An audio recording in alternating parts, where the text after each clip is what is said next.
At the junior beast taming school, the teacher's like, all right, kiddos, tomorrow's the big boss fight, the Beastmaster qualification exam. He reminds everyone, yo, you've already got your first beast, locked in. Now don't be clowns. Get some sleep, prep your moves, and try not to flop. Then boom, class dismissed. Some of the students start whispering like it's the world's most anxious group chat. One's sweating bullets. Another's like, yeah bro, same. Just getting the apprentice rank is already Dark Souls difficulty. Don't even talk about the advanced academy. That's basically impossible mode. Then another kid flexes his ambitions. My dream? Beastmaster Academy in Ninjang City. Sure, it's not Ivy League, but he's convinced he can get in with his skills. Meanwhile, his buddy looks like he just speedran into a panic attack, straight up saying if he fails, he'll be stuck respawning into an NPC life with 0 upgrades. The Beastmaster exam's creeping up, but our main dude? He's chilling like it's a Monday math quiz. 0 stress, 0 panic. Plot twist though. Man literally time-traveled here last week. He yoinked someone else's body, binge-downloaded their memories like a sketchy torrent, and instantly speedran the tutorial of this new world. Flashback time. Centuries ago, humanity got hit with the ultimate DLC nobody asked for. Dimensional rifts opening and beasts popping out like it was Black Friday at the Apocalypse Mall. People got wrecked. But humans aren't exactly pushovers. They fought back, discovered they could actually tame these murder puppies, and suddenly it's like, congrats, you've unlocked Beast Control, Ultimate Edition. And that's how the Beastmaster profession got patched into existence. Fast forward to now, Beastmasters are basically walking cheat codes, the clout, the flex, the power. If you manage to become one, congrats. You've just been upgraded from background NPC to main character status.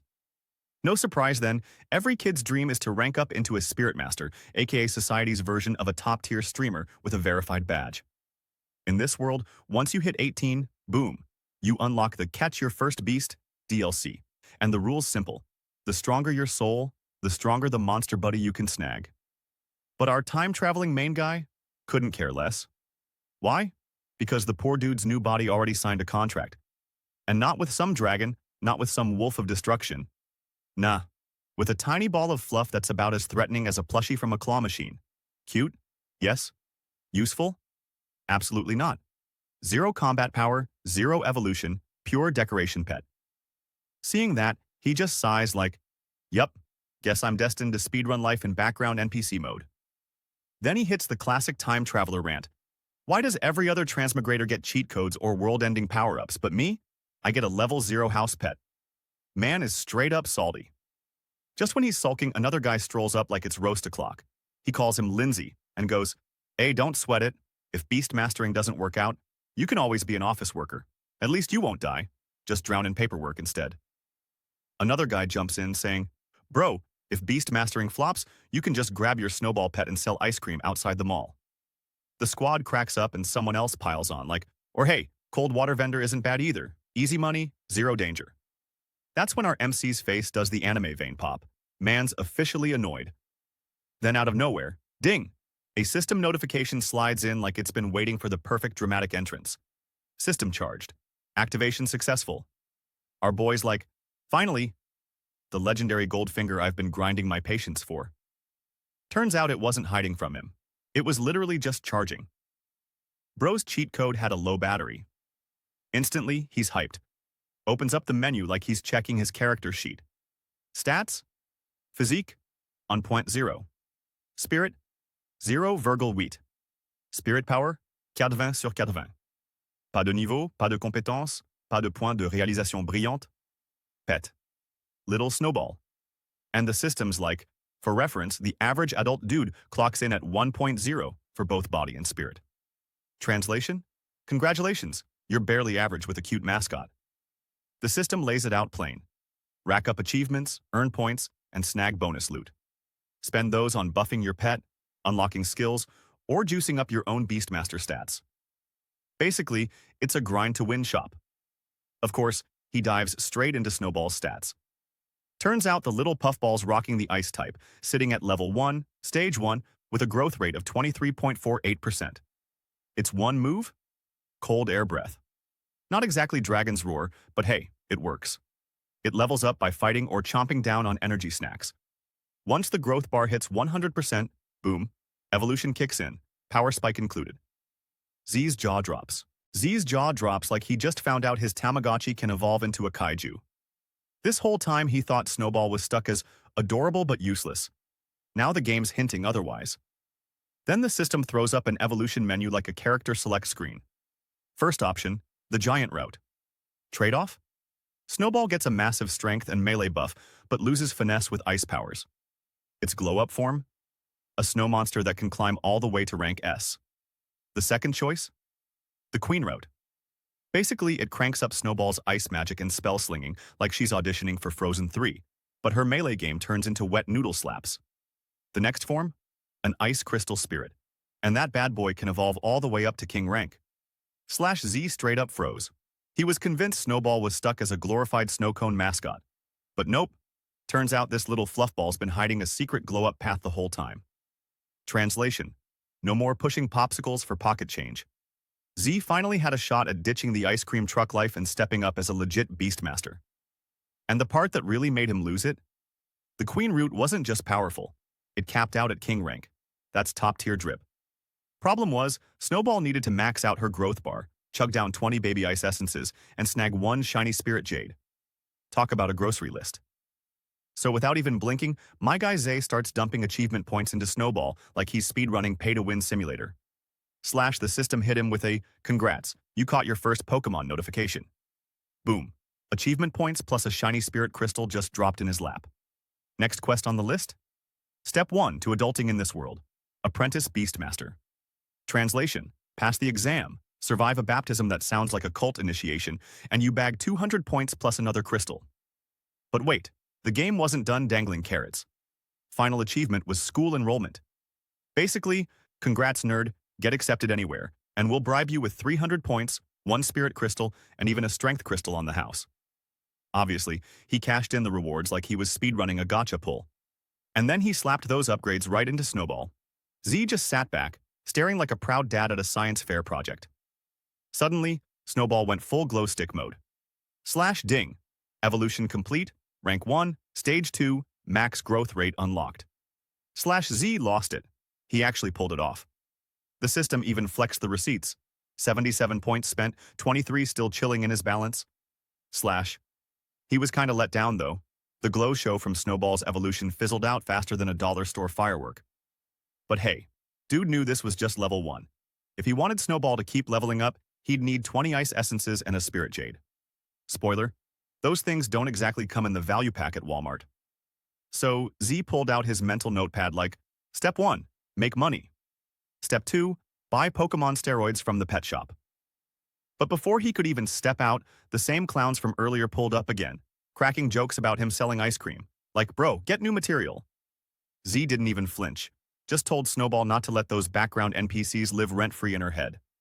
Tomorrow was the Beastmaster qualification exam, and he was betting everything on her. That's when one of the guys decided to puff up his chest and step forward. Plot twist. This wasn't just any random trash talker.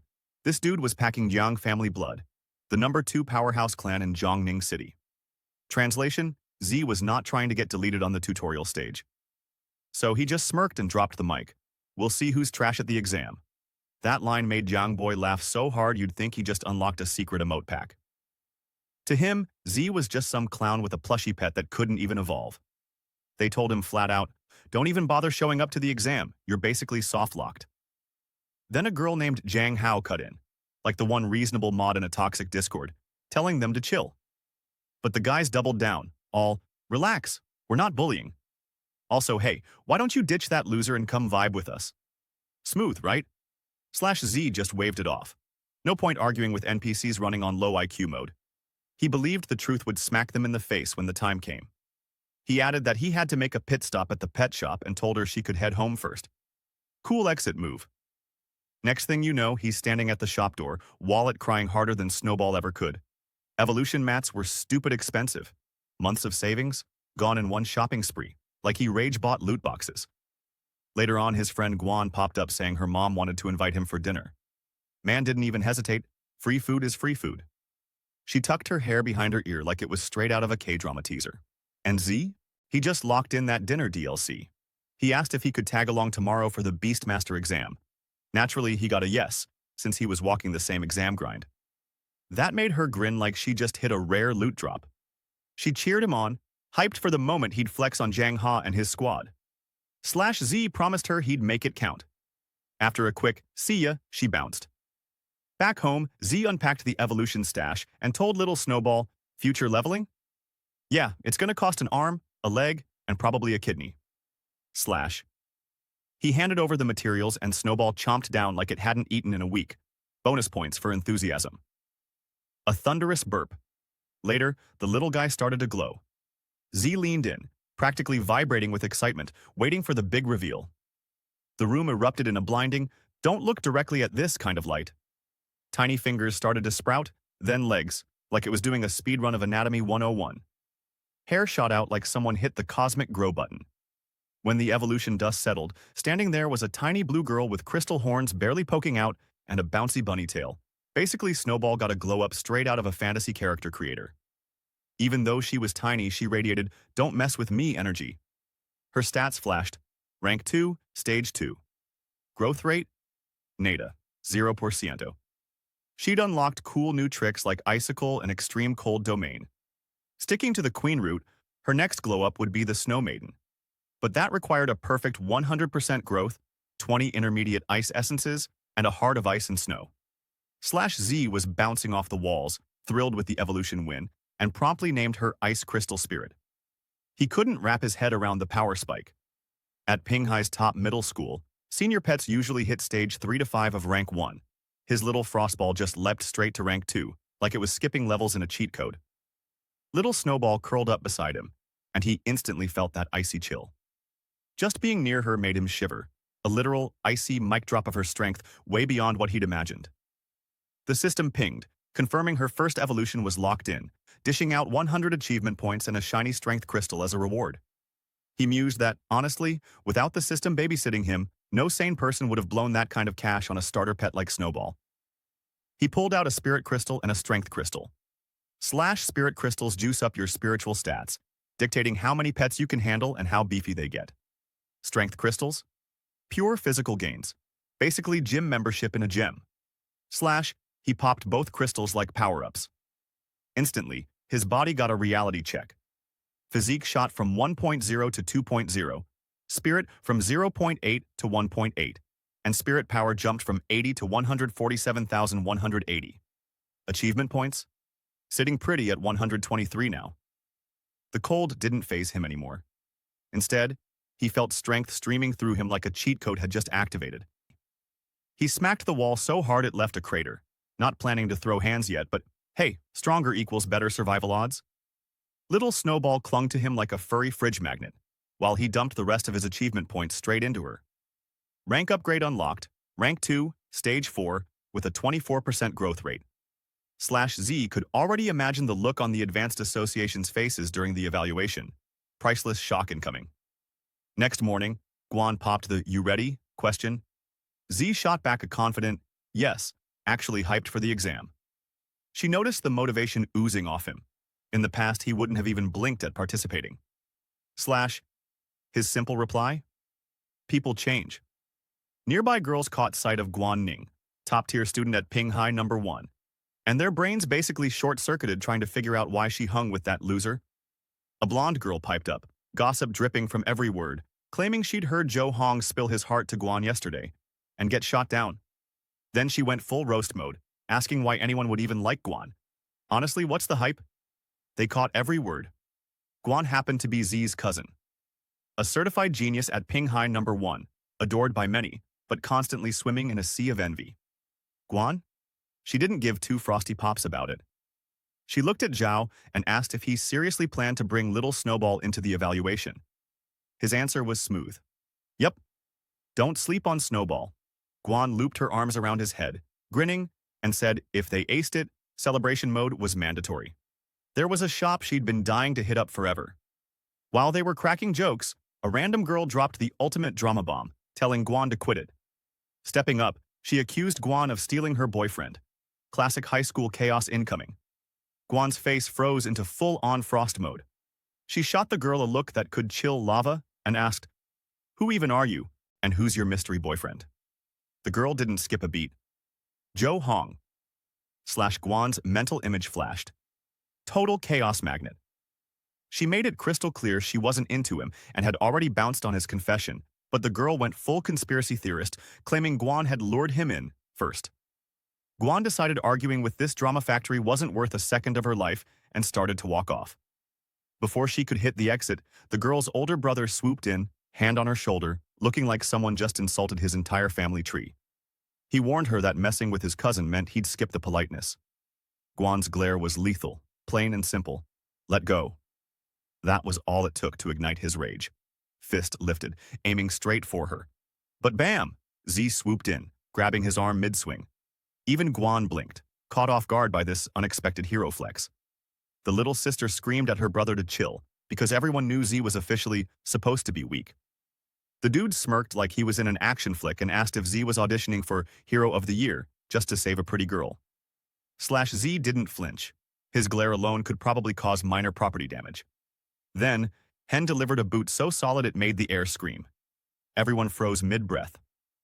The guy got launched back a few steps while Z casually strolled forward like he owned the sidewalk. He calmly told the guy, "Listen, I'm Guan's brother. You've got a problem? Take it up with me." The man's jaw clenched like he was trying to bite through steel. Guan blinked, finally seeing that Z actually knew his way around a fight. Honestly, Z himself was low-key shocked at how beefed up his own strength had gotten. The man growled, clearly convinced Z was about to RSVP to the afterlife, and charged, until his arm started glowing out of nowhere. Blue light flared, intensifying like someone cranked the brightness to 11. Z and Guan's eyes widened, as a ghostly wolf, rank 2, stage 1, materialized. The man looked down at them like they were school kids playing dress-up, fully confident in his rank 2 ghost wolf. Guan felt the weight of the moment pressing down. Her own pet was just rank 1, stage 7, basically a glorified lapdog. Even if she trusted it with her life, the odds were stacked like a pro gamer's loot box. But hey, no choice, right? Then Z did something that made her do a double take. She asked if he was planning to throw little Snowball into the chaos. He casually said that if she got hurt, it could mess up her qualification scores.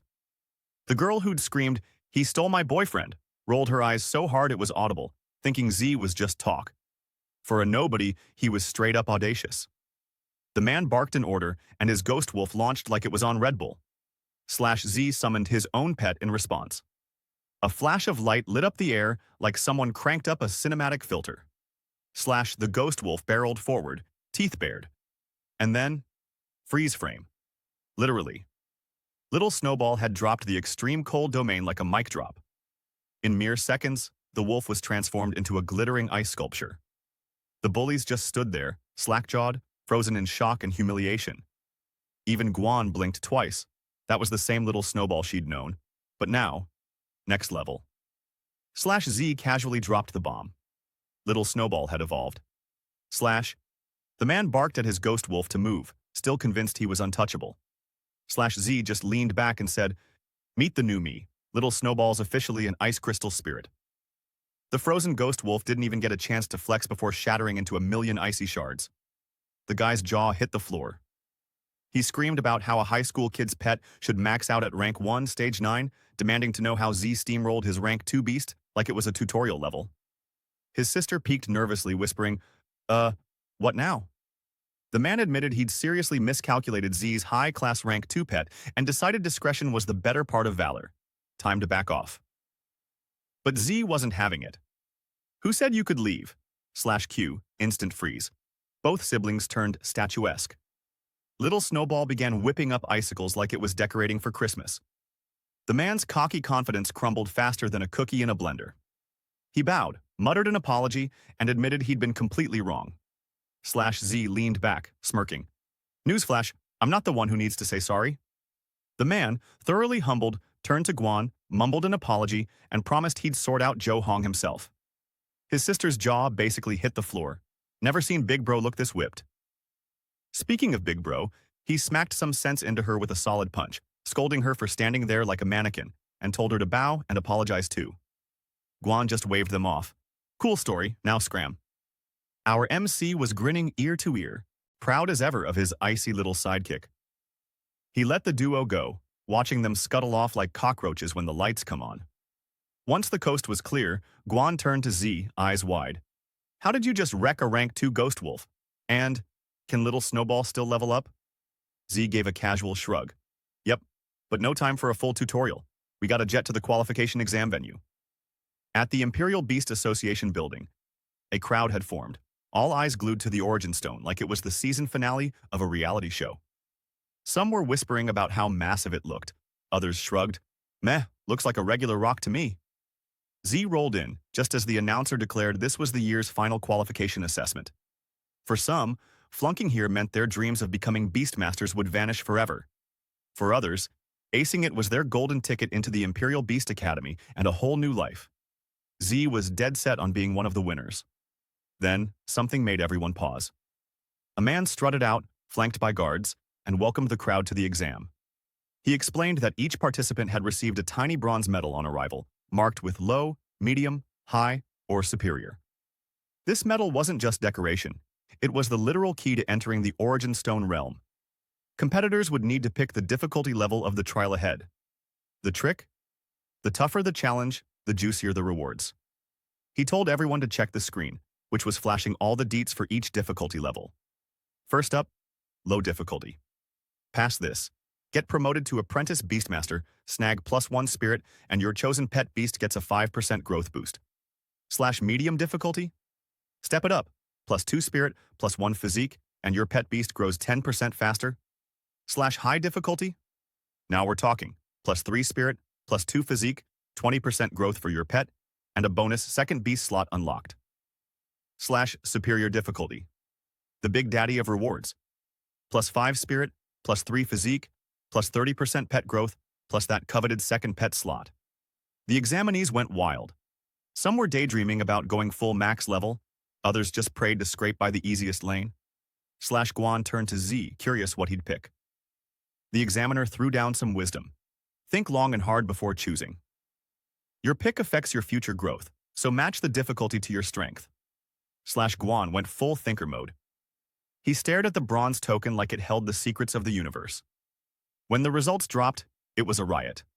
46 played it safe with low difficulty, 10 went medium, 1 went high, and 1 absolute mad lad picked superior. The crowd lost it, roasting anyone who dared touch superior. Clearly they were sleepwalking, someone snorted.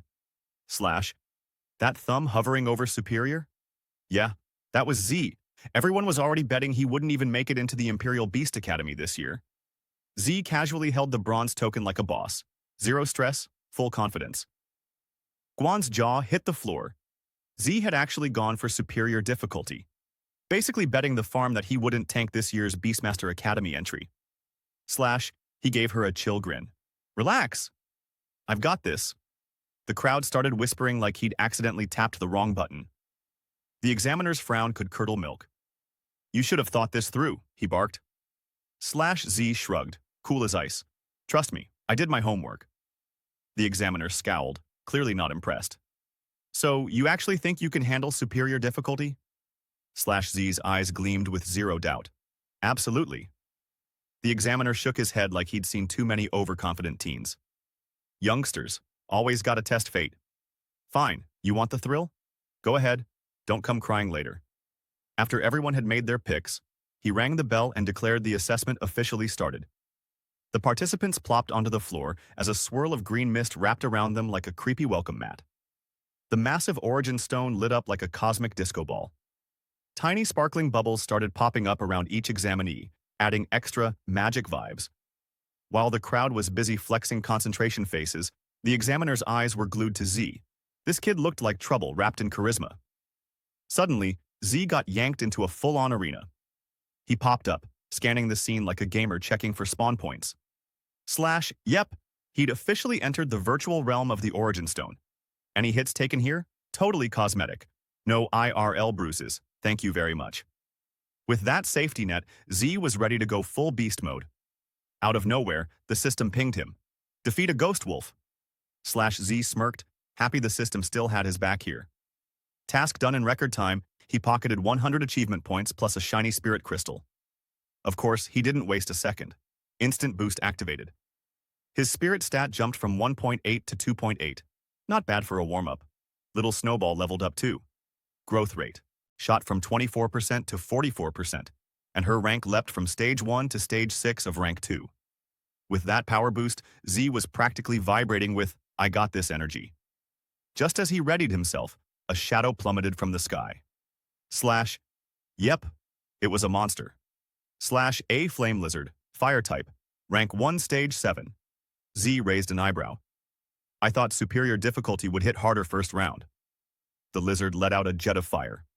Slash Z barked a command for little Snowball to launch her icicles, and she complied instantly, like a pro. Slash fire met ice in a dazzling clash. Slash boom, explosion city. When the smoke cleared, the flame lizard was a frozen statue. Slash Z grinned. His icicle skills had seriously leveled up. 1 down, 4 to go. Suddenly, a new gate shimmered into existence and swung open. From its depths shuffled a mummy-like beast, creeping onto the arena floor. Slash, an undead bandage monster shambled onto the field. Rank 2, stage 9. For most of the examinees, even a rank 1 stage 9 opponent was already a nightmare. Meanwhile, the examiner had his eyes glued to Z, intrigued. Slash Z made quick work of the bandage mummy, slicing through it like it was a training dummy. The examiner muttered about luck, noting that Z's foes so far had been basically softballs, but he knew the coming rounds would be no joke. Slash Z breezed past the second level and pressed onward. Then a new challenger appeared, a beast with wild bloodshot eyes that screamed chaos. Slash, it was a blight beast, plant type, rank 2, stage 2. The examiner did the math in his head. Z's pet was probably no higher than rank 2, stage 1. There was 0 chance Z would clear this one, or so he thought. Slash Z barked the command for little Snowball to fire off an icicle, but the attack barely tickled the blight beast. It clicked. The creature's rough bark and thick hide were basically a natural shield. Slash, the monster wasn't having it.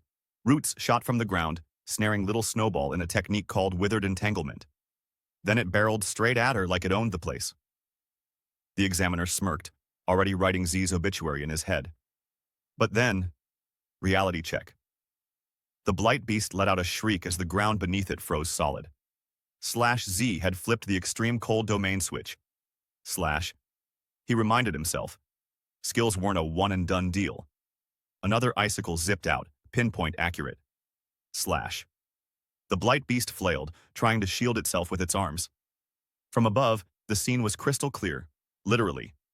Its feet up to its shoulders were encased in ice. The ground had become a frozen wasteland. Sharp ice spikes jabbed through its arms. More icicles rained down behind it. The beast groaned like it just realized Monday existed, ice spears piercing through its body. Then, collapse. Level 3, conquered. Only 2 levels left, and Z was just warming up. Some poor soul popped out of the virtual world mid-exam, cursing like they just stubbed every toe in existence. They'd been this close to smashing the test beast, only to fail spectacularly. Another examinee? Tears streaming, wailing at yet another defeat. Even the easy difficulty wasn't a walk in the park. Level 5 packed a rank 1, stage 6 beast. Meanwhile, one lucky human was grinning like they'd won the lottery, finally snagging that apprentice beastmaster badge. Across the hall, a buffet of expressions, shock, envy, mild panic, until someone screamed about a vicious claw beast. Slash heads snapped in unison like a perfectly synchronized reaction meme. The Origin Stone display flashed. A rank 2 pet beast had just dropped in. Everyone blinked, questioning reality. Why was a creature this strong showing up for a simple apprenticeship test? Everyone's eyes landed on Z, the guy who went full savage and picked superior difficulty, and realized he'd just crushed the 4th level. Slash. The final showdown kicked off. Whispers spread like wildfire. Even the veterans were scratching their heads, asking, who is this guy? One insider, who claimed to know every top student in the area, shook their head. No one like him existed. Guan blinked awake from her virtual nap, grinning ear to ear. She'd officially leveled up to apprentice beastmaster status. Naturally, her thoughts zoomed straight to Z. Spotting the crowd huddled around the Origin Stone, her curiosity skyrocketed. She wove through the onlookers and saw the unbelievable. Z had conquered level 4 on superior difficulty. The room collectively held its breath because everyone knew what was coming next. Slash enter the final monster, a saber-toothed lion. Beast type, rank 2, stage 5. Gasps ricocheted off the walls. Everyone assumed it was game over for a newcomer. Z, of course, was hyped. Bring it on. Slash.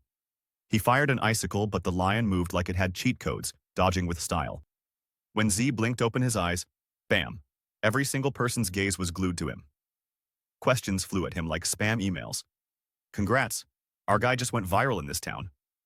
Out of nowhere, a hug from behind. It's Guan, and she's radiating pure happiness. The examiner sidled up, giving him props for a jaw-dropping performance. Guan was the reckless and impulsive shade. Now it was obvious. Z's confidence came from pure skill. Seeing an examiner apologize? Mind equals blown for everyone watching. Then came the curveball. Z got an invite to join the Beast Tamers Association. Reserve officer slot, fat perks, paychecks that don't suck, no clash with his Imperial Beast Academy plans, and a fast-track deacon title once he graduates. The examiner paused and asked Z straight up. So, what do you think about that? Everyone's jaws hit the floor like a dropped anvil. Guan, bouncing with excitement, basically shoved him toward the yes button. Only the top grads from the Imperial Beast Academy get a shot at the Beast Tamers Association, and she wasn't about to let him overthink it. She laid it out straight. The competition is like 1,000 soldiers trying to cross a single rickety bridge. Chaos incoming. Z did the math in his head. Say yes, and boom. No more stressing over 4 years of tuition or rent, plus instant street cred. But of course, nothing's free. The bigger the perks now, the bigger the strings later. Add the mountain of rules from the Beast Tamers Association, and Z realized he'd basically be trading some freedom for shiny benefits. Z gave the examiner a polite nod and a thanks, but I'll sleep on it. Decision comes after graduation vibe. One student piped up, like a kid waving his hand in class, suggesting Z could skip and he could take the spot instead. The examiner? Totally ignoring that noise. He was busy doing mental math. With Z's growth rate, the dude's gonna go from 0 to hero, like hundreds of times stronger. And when that day comes, Z could basically write his own perks list with the Beast Tamers Association instead of settling for crumbs. No pressure tactics here. The examiner just leaned back and said, "Look, if you dream up any crazy demands later or change your mind, my door's always open." Dropped his name like a friendly NPC handing out quest info, and then actually exited the hall like a boss. Guan got a call. Cue the entrance of a pink-haired whirlwind in a frilly dress named Lo Xian, and a black-haired mystery in a sleek skirt and white top named Zhang Xiaoyun. Guan did the intro honors, and Xiaoyun wasted zero time, telling Guan she wanted her brother's digits ASAP. Sion slid her phone over like, "Add me, okay? We've been fangirling/fanboying over you since day one. Let's hang sometime." Can jumped in with a quick, "Hey, congrats!" wave. Guan, already low-key annoyed, side-eyeing the chaos. Z threw up his hands like, "All right, squad, we gotta bounce, got stuff to do." Can wasn't having it. "I'm adding her first," but Guan and Z just yeeted out of there. Out of nowhere, Z gets a ping. "Report to the office, Nestat." He marched straight to the teacher, wondering what fresh plot twist this was. And bam, it's his hot pink-haired teacher who apparently heard he crushed the superior difficulty trial. He nodded, and she literally jumped out of her seat to hug him like he was the final puzzle piece she didn't know she needed. She gushed that she always had faith in him, and yeah, he was officially the student making teachers do cartwheels. But let's be real, his main memory of her was her chasing him around with a whip over a D grade. Talk about tough love. After the hug, she got down to business. She called him over to hand him a little gift. And that gift? A basic spirit techniques handbook. This bad boy lays out all the core spirit cultivation moves every apprentice beastmaster is supposed to know. Basically, the intro-level cheat codes for survival. She figured it'd be smart for him to get a head start. She explained that taming beasts isn't the only flex. Knowing these techniques is how you actually fight. A top-tier beastmaster with strong spirit techniques can straight-up smack ferocious beasts without relying on their pets. Pure skill, baby. And bonus, it syncs with your pet in battle, plus it acts like a built-in shield so you don't get annihilated when things get messy. Z got pumped. He thanked her and said he was off to hit the practice grind. She gave him the green light but dropped a, "Yo, if you hit a wall, come find me anytime." Basically his cheat code for future problems. Back at his pad, Z cracked open the book. First skill up, the Spirit Guardian, a flashy move that conjures a 360-degree spirit shield to block anything coming at you, all powered by his spirit juice. He remembered the golden rule. Early bird gets the worm. So he dove into the basics first, saving the boss-level stuff for the Imperial Beast Academy later. Just 10 minutes in, and boom, his aura's glowing a sunny yellow, a shiny barrier popped up around him. And just like that, he mastered it. For a regular Joe, this would take days, maybe months. Z, 10 minutes flat. That 7.8 spirit stat isn't just numbers, it's straight up OP. And just like that, the system pinged him back with confirmation. Boom! 100 achievement points dropped into his stash, stacking on top of the 350 he already had. Naturally, he burned 50 of those points to buff up his spirit guardian. He grinned, realizing the system's flex works on spirit techniques too. Score 1 for the OPMC. The dude's achievement point bank is starting to look like a small treasure hoard. Slash motivation? Sky high. He's dead set on leveling up to save more lives. Slash post upgrade, his spirit guardian jumped to level 3. Now the protective shield wasn't just a bubble, it was basically a tiny bunker, big enough to cover 3 to 4 people. Spirit power check, 770 left. He noticed a juicy little detail. Each activation only chews 10 points. With 780 in reserve, that's a clean 78 uses. Oh, and the cherry on top? He totally forgot to pop the spirit stone he got as a reward. He decided to pop that spirit stone right then and there. Boom. Spirit jumped from 7.8 to 8.8, and his power shot from 780 to 880. With that kind of juice, he knew just throwing up shields would be criminally boring. Time to hit the book again and squeeze more tricks out of it. He flipped to the page about spirit arrows, then skimmed the section on spirit impact like a pro speed reader. Night rolled in, and our boy was still grinding. Eyes wide open, he stretched his hand. Zap. A spirit arrow shot straight out. That little stunt ate 10 spirit power. Next up on the menu, fist time. He crouched low, left foot out like a martial arts tutorial gone rogue, then swung a punch that slurped up 30 spirit power. Slash, kapow, hole in the wall. He blinked. Yep, that's stronger than his morning coffee. The system popped up a notification.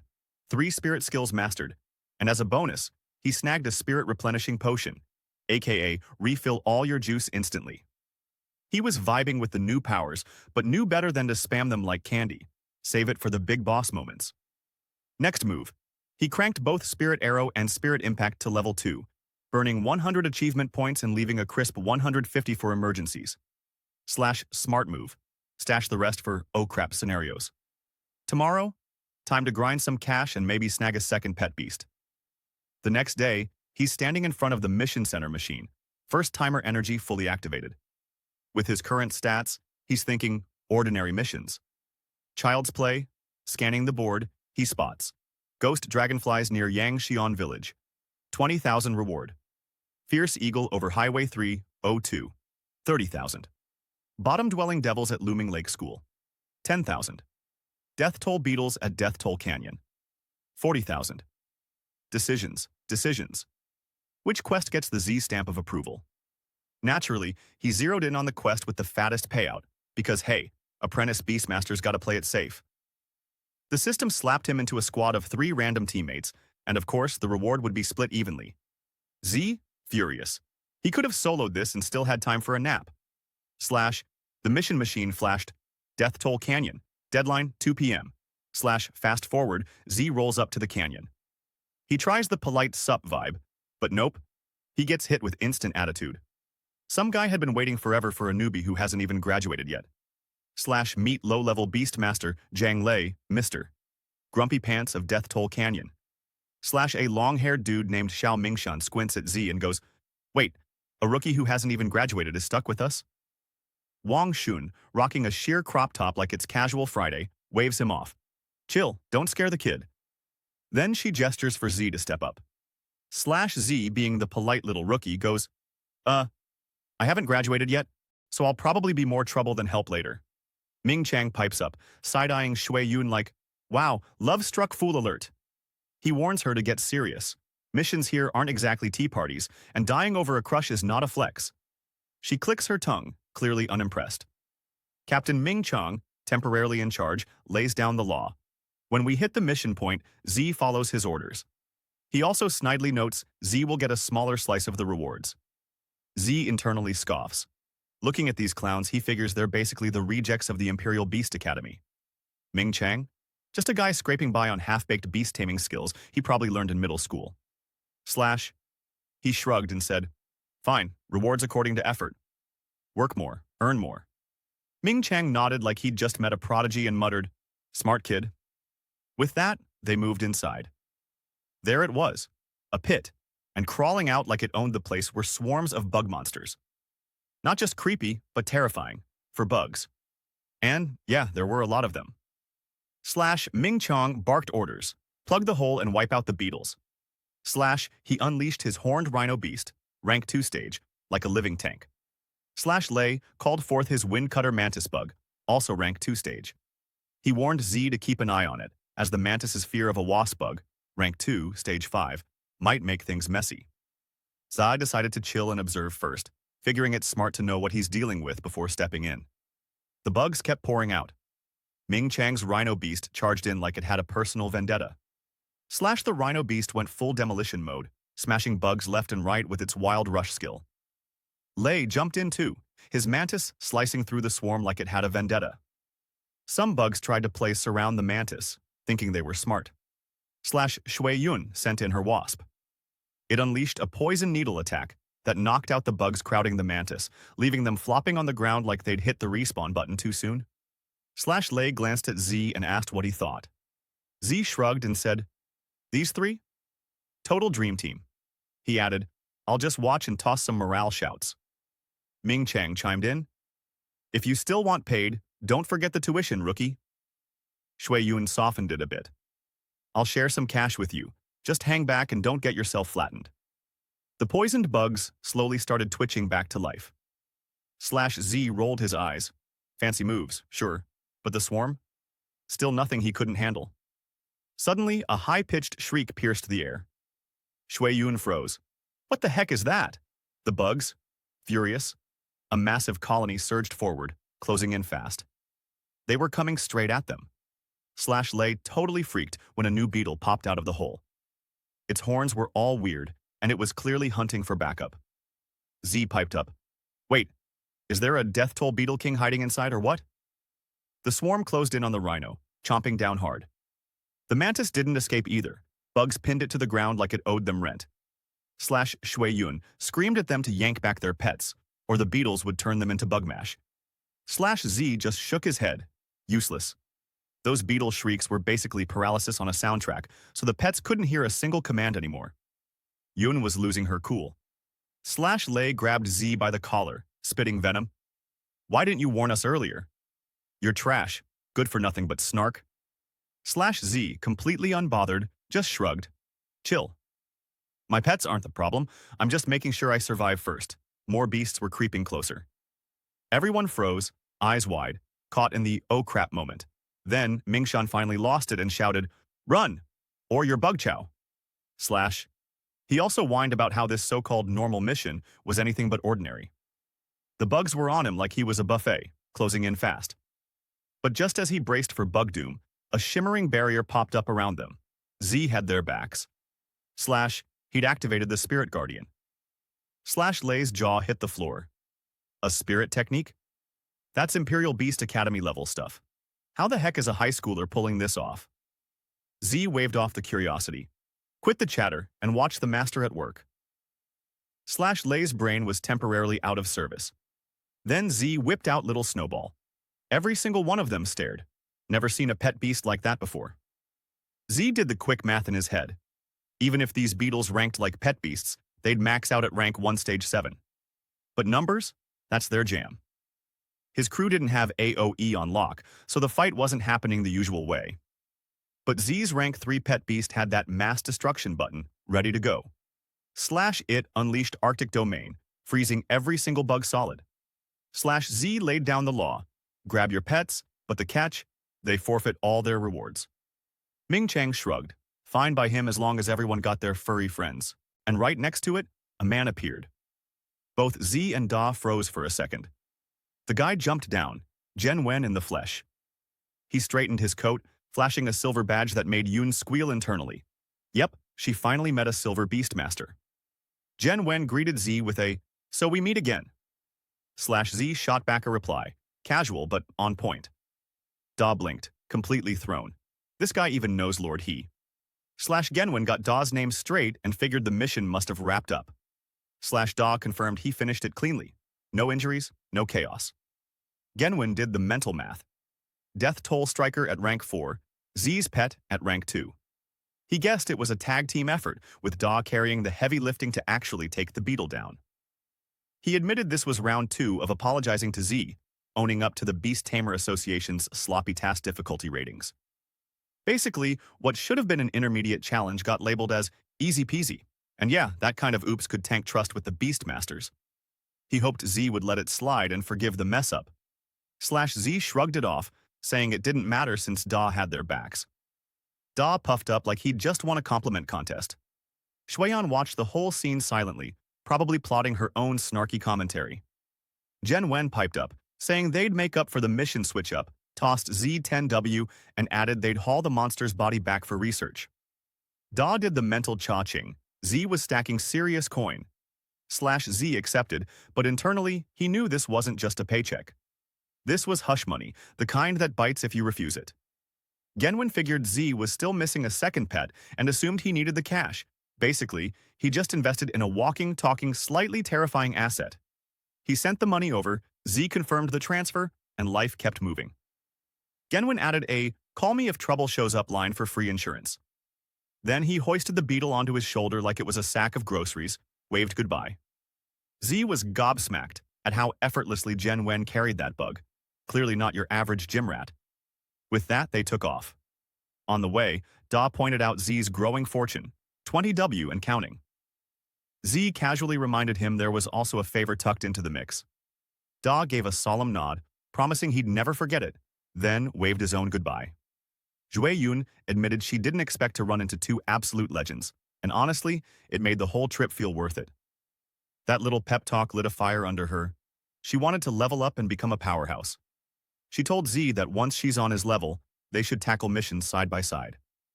Z hyped her up, telling her straight up that it's totally doable. Strolling through the city, Z was low-key calculating. 20W should snag him a solid B-grade pet beast. He swung into the store and got hit with a warm welcome from the staff. He laid it out.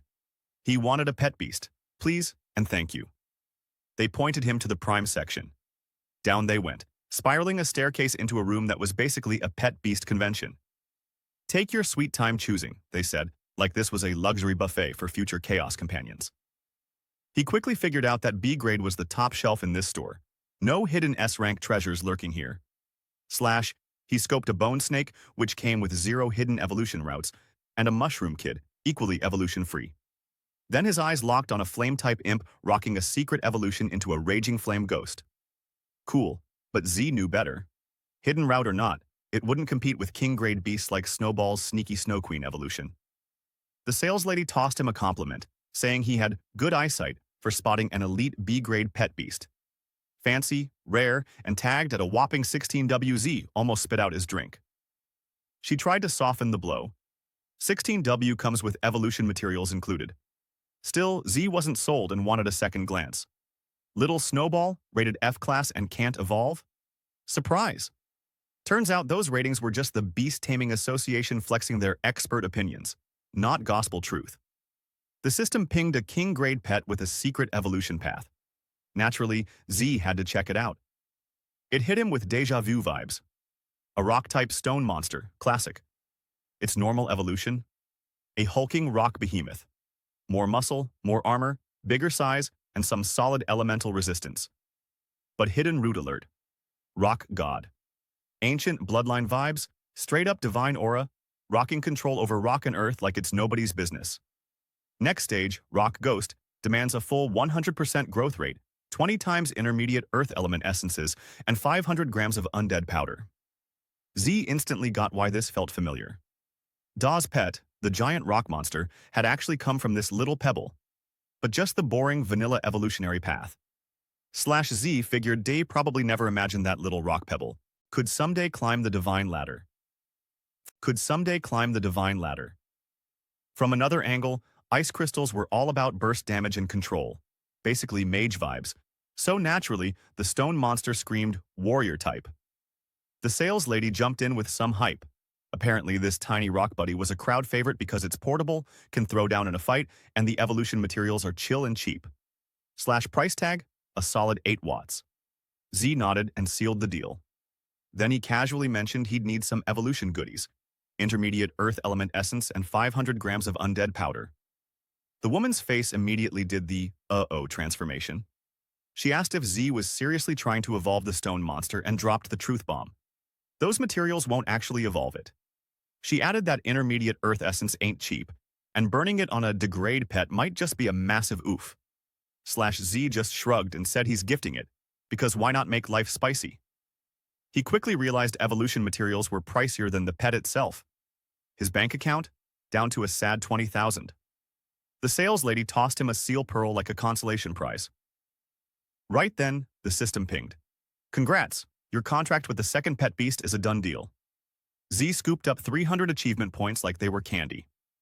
By the time he got home, Night had already crashed the party. He dumped all the evolution goodies on the floor like a mad scientist. Then, summoning his second pet beast, he noted the growth rate needed maxing to 100% first. No shortcuts here. Slash, the system flashed. 800 achievement points in the account. He spent 220 points to beef the monster up to rank 2, stage 2, and boom. Growth rate maxed out at 100%. Slash. In his head, the little dude looked kinda dumb, like a mascot knockoff, but secretly it was hiding god-tier beast stats with a bonus evolution DLC. Slash Z tossed it the upgrade items like he was feeding a Tamagotchi steroids. The thing snatched them up faster than a kid at Halloween and chomped it all down. Z pointed at the leftover undead powder, slash butt plot twist. Dash the gremlin straight up said, nah fam. Slash Z lost it because that stuff cost big money. He wasn't ready for his pet to suddenly turn into Gordon Ramsay with picky taste. The creature started windmilling its arms like a toddler mid-meltdown. Slash Z could tell this thing was still salty. Then boom, random bright blue light pops in like Windows Update. Out walks little Snowball, giving it the death stare, and the poor thing got spooked instantly. Z was actually low-key relieved though, cause hey, at least little Snowball's health bar was filling back up. Meanwhile, Beast number 2 was sitting there fuming like the sidekick who never gets screen time. It lunged in for an attack, but instantly ate a bonk to the dome, leaving a cartoon-sized lump on the back of its head. Slash Q the waterworks. Slash Z's stress levels hit parent of 3 toddlers mode. In the end, the stone pet got bullied into eating the undead powder while little Snowball played hall monitor. Judging by its disgusted face, that stuff must have tasted like expired cough syrup. Eventually, its eyes flipped red, like it just unlocked rage mode in a boss fight. Growth bar? Already maxed out at 100%. Then it started glowing with sketchy black light, like the kind of energy you'd expect from a cursed Roblox server. The thing stretched taller, going full puberty speedrun. Boom! Now it's standing on 2 legs, looking like a bootleg Pokemon evolution nobody asked for. Official name? Rock Ghost. Basically, a rock type married a ghost type, and this is their cryptid child. Rank 2, Stage 9, growth reset to 0. Its moveset? Earth Spikes, Stone Bullet, and Crushing Impact. Man's running the throw rocks until something works build. Next form is Earth Spirit, but that requires 100% growth plus a high-tier Earth Essence item, aka pay to win. Z kinda pitied Da, cause bro had no clue this pet rock was hiding a glow-up like that. Then the monster let out a hiss so loud it sounded like somebody just unplugged its Wi-Fi. Slash Z's like, what are you doing, champ? Slash the answer? It popped spikes straight out of the ground like it was setting traps in Minecraft. Little Snowball had to hop out of the way before turning into a kebab. The rock pet was hyped up and ready to throw hands. But little Snowball pulled a ninja move, flooding the place with smoke like it was staging a Smash Bros. Entrance. Slash rock pet, totally blindsided, didn't even have a plan B. Then Snowball drops the ice shield, flexing defense mode like it's Overwatch ranked. Slash Z freaks out about his walls, ranting like a landlord. He's like, sparring's cool, but if you break the rules, I'll smack you with the tutorial manual myself. Right on cue, the system pings him. Congrats, the Ice Crystal Soul just unlocked evolution mode. Z cracks his knuckles, ready to show Rocky who's alpha in this petting zoo. Snowball had already gulped down 10 advanced ice evolution snacks. And just like that, it starts transforming. Flashbang level light fills the room, everyone's retinas fried. Then boom, Another 10 materials vanish into the void. Evolution complete. Standing there now is a full-on snow maiden, rank 4 stage 1, growth reset to 0 like a fresh new account. First off, Icicle got a glow-up. It evolved into Ice Shower. Now instead of one sad icicle, it summons a whole rainstorm of frozen blades, pouring down like nature's blender and shredding everything in the area. Then Ice Shield hit the upgrade button too, becoming Ice Crystal Mirror. Still tanky, but now with bonus, Uno Reverse Energy that bounces attacks back. / Arctic Domain? Nah, that thing upgraded to Blizzard. Bigger damage, longer runtime, and it comes with its own personal Snowstorm DLC. Z was staring like, bro, even the skills are leveling up? The rock beast tried to act tough, took a deep inhale like it was about to scream an anime attack name. But then it got wrecked instantly when the floor iced over and its feet froze solid like cheap popsicles. /Z didn't waste a second. He told Snow Maiden to drop the ice shower. Spiky snow knives started raining down like the worst weather forecast ever. The rock beast folded immediately under her power. /Z laid it out straight. The moment I signed that contract, I became the boss. You follow orders, no exceptions. If you keep being stubborn, I won't hesitate to delete you from the roster. Then he asked if it finally got the memo. The rock pet nodded so fast it looked like it was trying to speedrun Whiplash. /Z told the rock beast straight up, try that again and see what happens. Right then, ding dong, doorbell jump scares everyone. Some dude outside starts yelling for Z to open up. /Z cracks the door and bam. Giant muscle man looming over him, looking mad enough to file a noise complaint in person. He growls, what happened to my wall? /Z instantly switches to customer service mode, apologizing and saying he's just training, promising to pay him back. But the guy ain't having it. He says this is like the 3rd time already, and now he wants mental health compensation. Translation? Pay up 30 watts. /Z's jaw practically unhinged. The guy doubles down, telling him he's got 3 days to cough it up. Then he grabs Z's collar, mid-threat, until the rock beast's massive shadow falls over him. The pet lifts its arm, looking ready to send this man to the respawn screen. Instantly, the guy's face goes pale. Just before the punch lands, Z yells stop, and the beast freezes mid-swing. Sweating buckets, the guy stammers, asking if that thing was Z's pet, like he's never seen a horror movie before. The rock beast hisses so loud it rattles the air, while Z just apologizes again, saying sorry if his little training session caused some disturbance. The rock beast locked eyes with the guy like it was about to tax his soul, while Z casually asked, so about that money? Dude panicked instantly, backpedaling like he suddenly remembered his rent was due. He blurts out that they can just forget the whole thing. Then he tries to save face with the lamest excuse ever. A true gentleman doesn't sweat the small stuff. Bro, you were ready to sue 5 seconds ago. After that circus, they finally crashed for the night. Snowball hopped on the bed next to Z while the rock beast claimed floor duty like some oversized guard dog. Morning rolls around, and Zai's alarm isn't the sun. It's his phone screaming. Turns out it's Guan calling, and she even set a custom ringtone for herself like she's the main character. She drops the bomb. Today's the entrance exam for Jiangning Imperial Beast Academy. /Z hears that and immediately goes pale, looking like he just failed life's tutorial level. Guan doesn't hold back, calls him an idiot, and tells him to meet her at the school gate. A few minutes later, he finally stumbles his way there. She's waiting and greets him like nothing's wrong. Meanwhile, the whole crowd is roasting him with their eyes. Everyone's salty that he showed up late to something this important, and you can feel the disappointment radiating off them like Wi-Fi signals. Z didn't even get a good morning. His homeroom teacher just greeted him with a flying punch because she knew this clown overslept. Z tried to play it off, mumbling that he's just been super tired lately. She leans in, whispering like it's state secrets, asking if he's been training his spirit skills. He gives a quick nod, pretending like he hasn't been procrastinating half the time. Guan's in the background watching this whole exchange like it's a soap opera. Then the teacher claps her hands and calls everyone to attention, reminding them they're not just students. They're the elites of the elites, from Pinghai number 1 middle school. She warns them that the Jiangning Academy entrance exam is going to be way tougher, but she's hyping them to give it everything they've got. Then she softens it a little, telling them win or lose, they'll always be her students, and she'll be there waiting for them. Suddenly, the whole squad is fired up like somebody just promised free Wi-Fi. Even Z catches the hype, secretly plotting to snag the #1 spot like it's an achievement badge. The bus finally rolls out of school grounds, rumbling toward destiny. Guan slides into the seat next to Z, side-eyes him, and asks why he's been ghosting her messages lately. And Z, in peak oops energy, realizes he's been so swamped he straight up forgot to reply. Guan casually flexed that her fiery bird had finally evolved, like she just unlocked a hidden DLC. Z's jaw dropped. Hearing that made him think, oh yeah, this exam's basically free loot now. The bus rolled them into Jiangning City. Guan was sitting by the aisle, but then she leaned across the window to admire the skyline, which unfortunately planted her chest right in front of Z's face, and my guy turned red like a Windows error screen. She clocked his expression instantly. That made her panic, so she snapped back to her seat like she just touched a hot stove. Of course, Xiang and Xiao Yun caught the whole thing and started giggling like evil sidekicks. The bus finally pulled up at Yangning Imperial Beast Academy.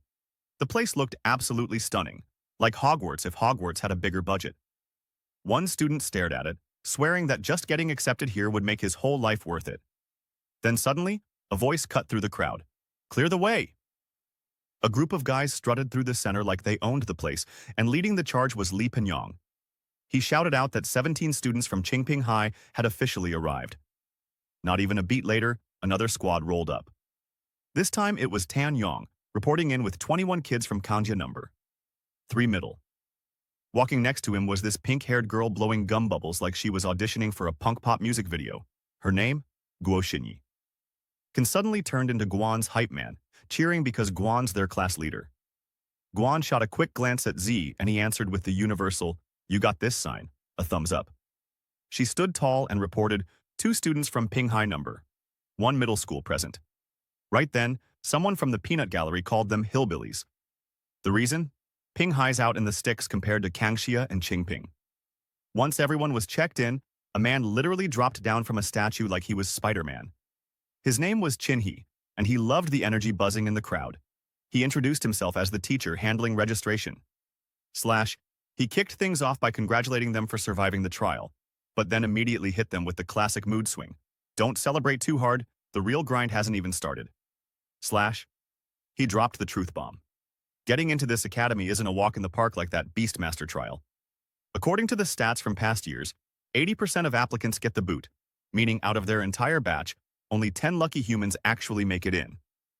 Naturally, the chatter kicked in, and everyone started assuming the easy pass types were toast.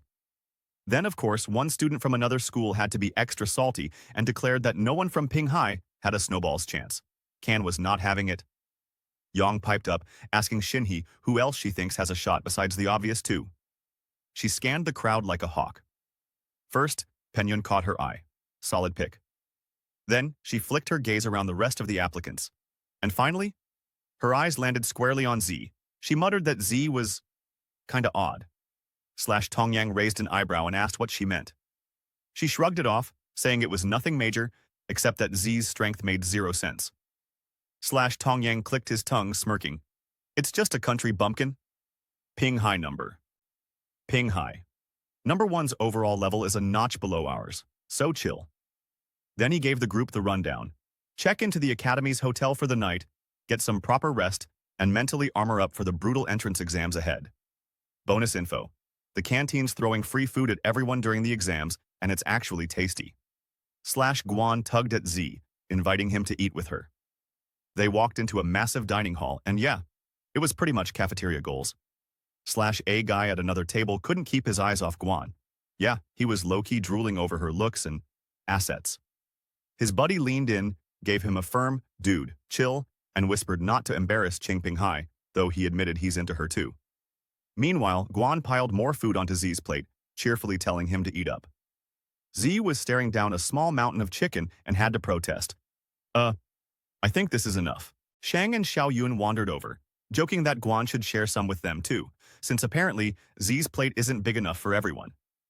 They teased them like an OTP, which sent Guan's face into full-on blush mode. The original guy who had a crush on Guan noticed Z suddenly surrounded by more girls. His jealousy hit peak levels, especially since he keeps thinking Z isn't even that good looking. Another guy walked up to Z's table, asking if he could join them. Guan's eyes narrowed, and with 0 patience she flat out said, "Sit." The new guy nodded and introduced himself. Zhou Zhang, repping Qingping High School. Z tilted his head and asked what was going on. The guy explained that he'd heard a student from Pinghai City aced the high-level difficulty, and he was curious if that legend was sitting right in front of him. Xiao Yun raised an eyebrow, asking why he was so nosy. Shan, not thrilled about people gathering intel before even taking the exams, whispered that this dude might be a spy from their school. Shan quickly smoothed things over, saying he just wanted to make friends. He added that if you're not a big shot, surviving the upcoming exams takes brains, and this guy's got that in spades. Guan, clearly not buying it, told him there's nothing to share, so he might as well head back. He shrugged, telling her not to be cold, and dropped that he already has a solid read on the examiners. Then he pointed toward the leader of Qingping High School like he was unveiling a final boss. He continued, bragging that Pang Yun is basically a local prodigy, crushed the high-level apprenticeship assessment just 2 months ago, and rolls with a rank 3 poison ivy plant beast as a sidekick. They were straight up shook. Someone in high school actually had a rank 3 pet beast. He dropped that Pang Yun's fam isn't just rich, they're famous for throwing high-level evolution materials around like candy. Basically, Pang Yun is riding the rich second-gen flex hard. Xian and Xiaoyang? Total soul-crushed vibes, staring at their rank 1 pets like, why even bother? Meanwhile, Guan was quietly doing math in her head. She's only rank 3, stage 7, so yeah. The gap stings. Then, Xiang pointed out the twins chilling on the side. He spilled that Xinhe is the trouble magnet of Kanjia City. They bonded with their first pet beast only in their junior year, yet somehow zoomed through the advanced apprenticeship assessment in a single month. Oh, and their pet? A steel-patterned young dragon, rank 2, stage 8. Basically, walking intimidation on 4 legs. Sion literally dropped her jaw like it was a hot potato. She squinted and asked, wait, you can really train a pet beast to rank 2 in just 6 months? Shiyun threw in her 2 cents. Maybe it wasn't a miracle. It could have already been rank 2, stage 7 when they signed the contract. She went full science mode, explaining that if someone's spirit power is off the charts, they can basically swipe a stronger beast right from the shelf. Z? He just sat there, casually eavesdropping like a ninja at the next table. Shinji caught him staring and, of course, had to hit him with the classic wink and peace sign combo. Z choked, like actually mentally rebooted. Xiang then points at Yang, the Kangxia City dude, and whispers, dual element pet beast. Yeah, 2 elements, because why settle for 1? The 2 girls nearly fell out of their chairs. Guan chipped in, reminding them that their teacher already hyped this up.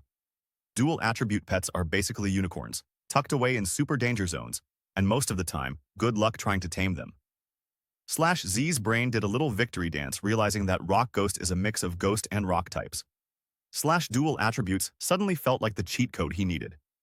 Xiang chimed in, all right, I spilled what I know. Now, what about that guy who aced the super hard level? Xiaoyun opened her mouth, ready to spill, but Z swooped in like a mic drop moment. Nah, he didn't show. Q collective jaw drop from the trio. Z gave the polite but deadly apology.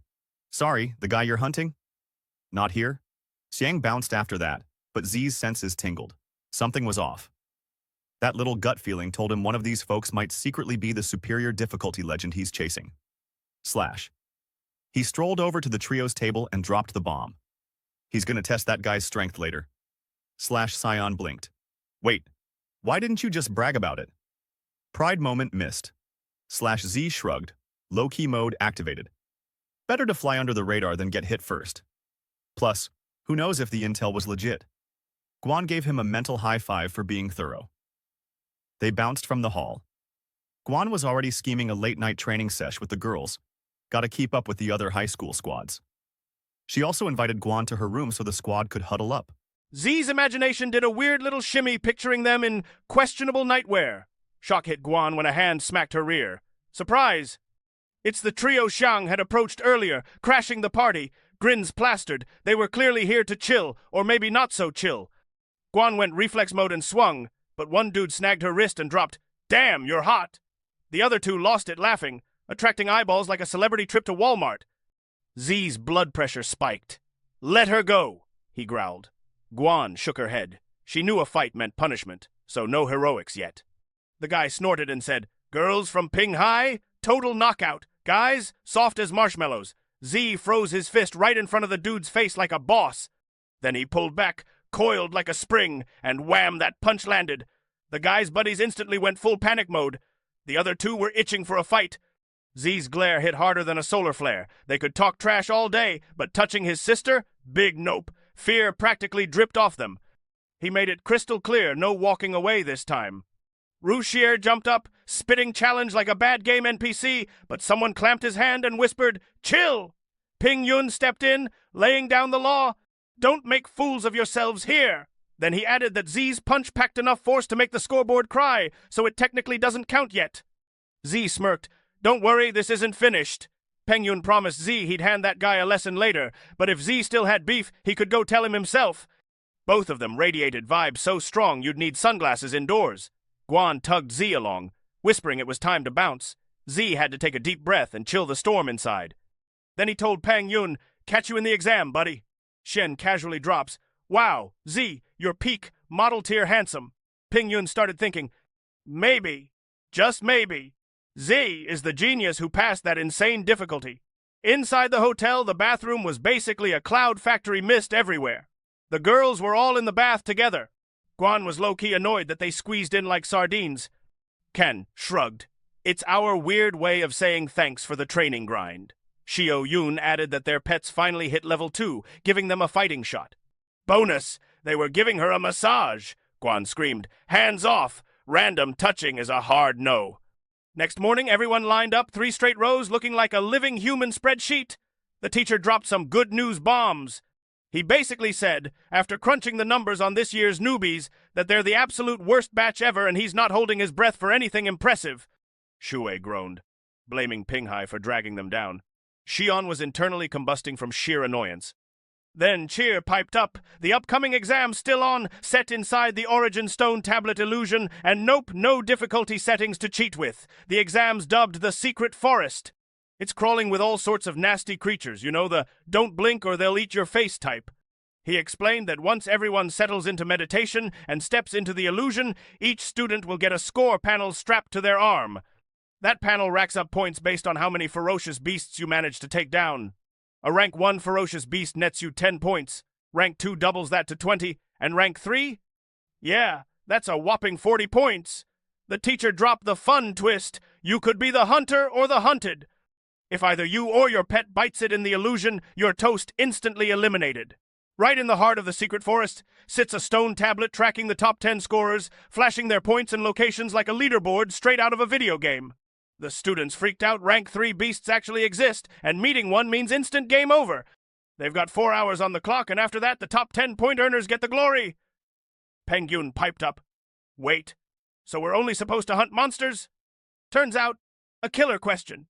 The teacher grinned and said, "Nah, take out other students too, and you snatch all their points." The announcement hit like a plot twist nobody asked for. Everyone groaned, calling it a savage rule designed to turn students into cold-blooded point chasers. Some were scheming already, whispering about forming alliances to mop up a rival school and secure a top 10 spot like it's a hackathon for killers. Yang was pumped finally, an excuse to go full throttle, while Xinyi kept her eyes glued to Z like a cat stalking a laser pointer. Z, not impressed, told them to zip it. "This isn't some playground skirmish," he said. "Real battles are far nastier. Anyone want to bail? Speak now." Then came the carrot. The freshman who tops the leaderboard snags the freshman leader title plus a bunch of sweet perk after enrollment. The teacher's grin was basically, "Let's see which one of you clowns will wear the crown." Guan daydreamed, hoping she'd run into him. Even if she flopped out of the top 10, she figured she could still have his back. Z sidled up to her and laid down the game plan. Once she steps into the illusion, she's got to hop on that fierce magic bird and track him down as soon as possible. She nodded, game face on. Z hushed everyone else before they could turn the place into a hype train. Then they dove into the illusion. Z found himself staring at a forest so green it looked like it had its own Instagram filter. He started scanning the surroundings like a pro-loot hunter. A towering stone tablet caught his eye, and he peeked at the counter strapped to his arm. 0 points. Time left? 3 hours and 59 minutes. Brutal.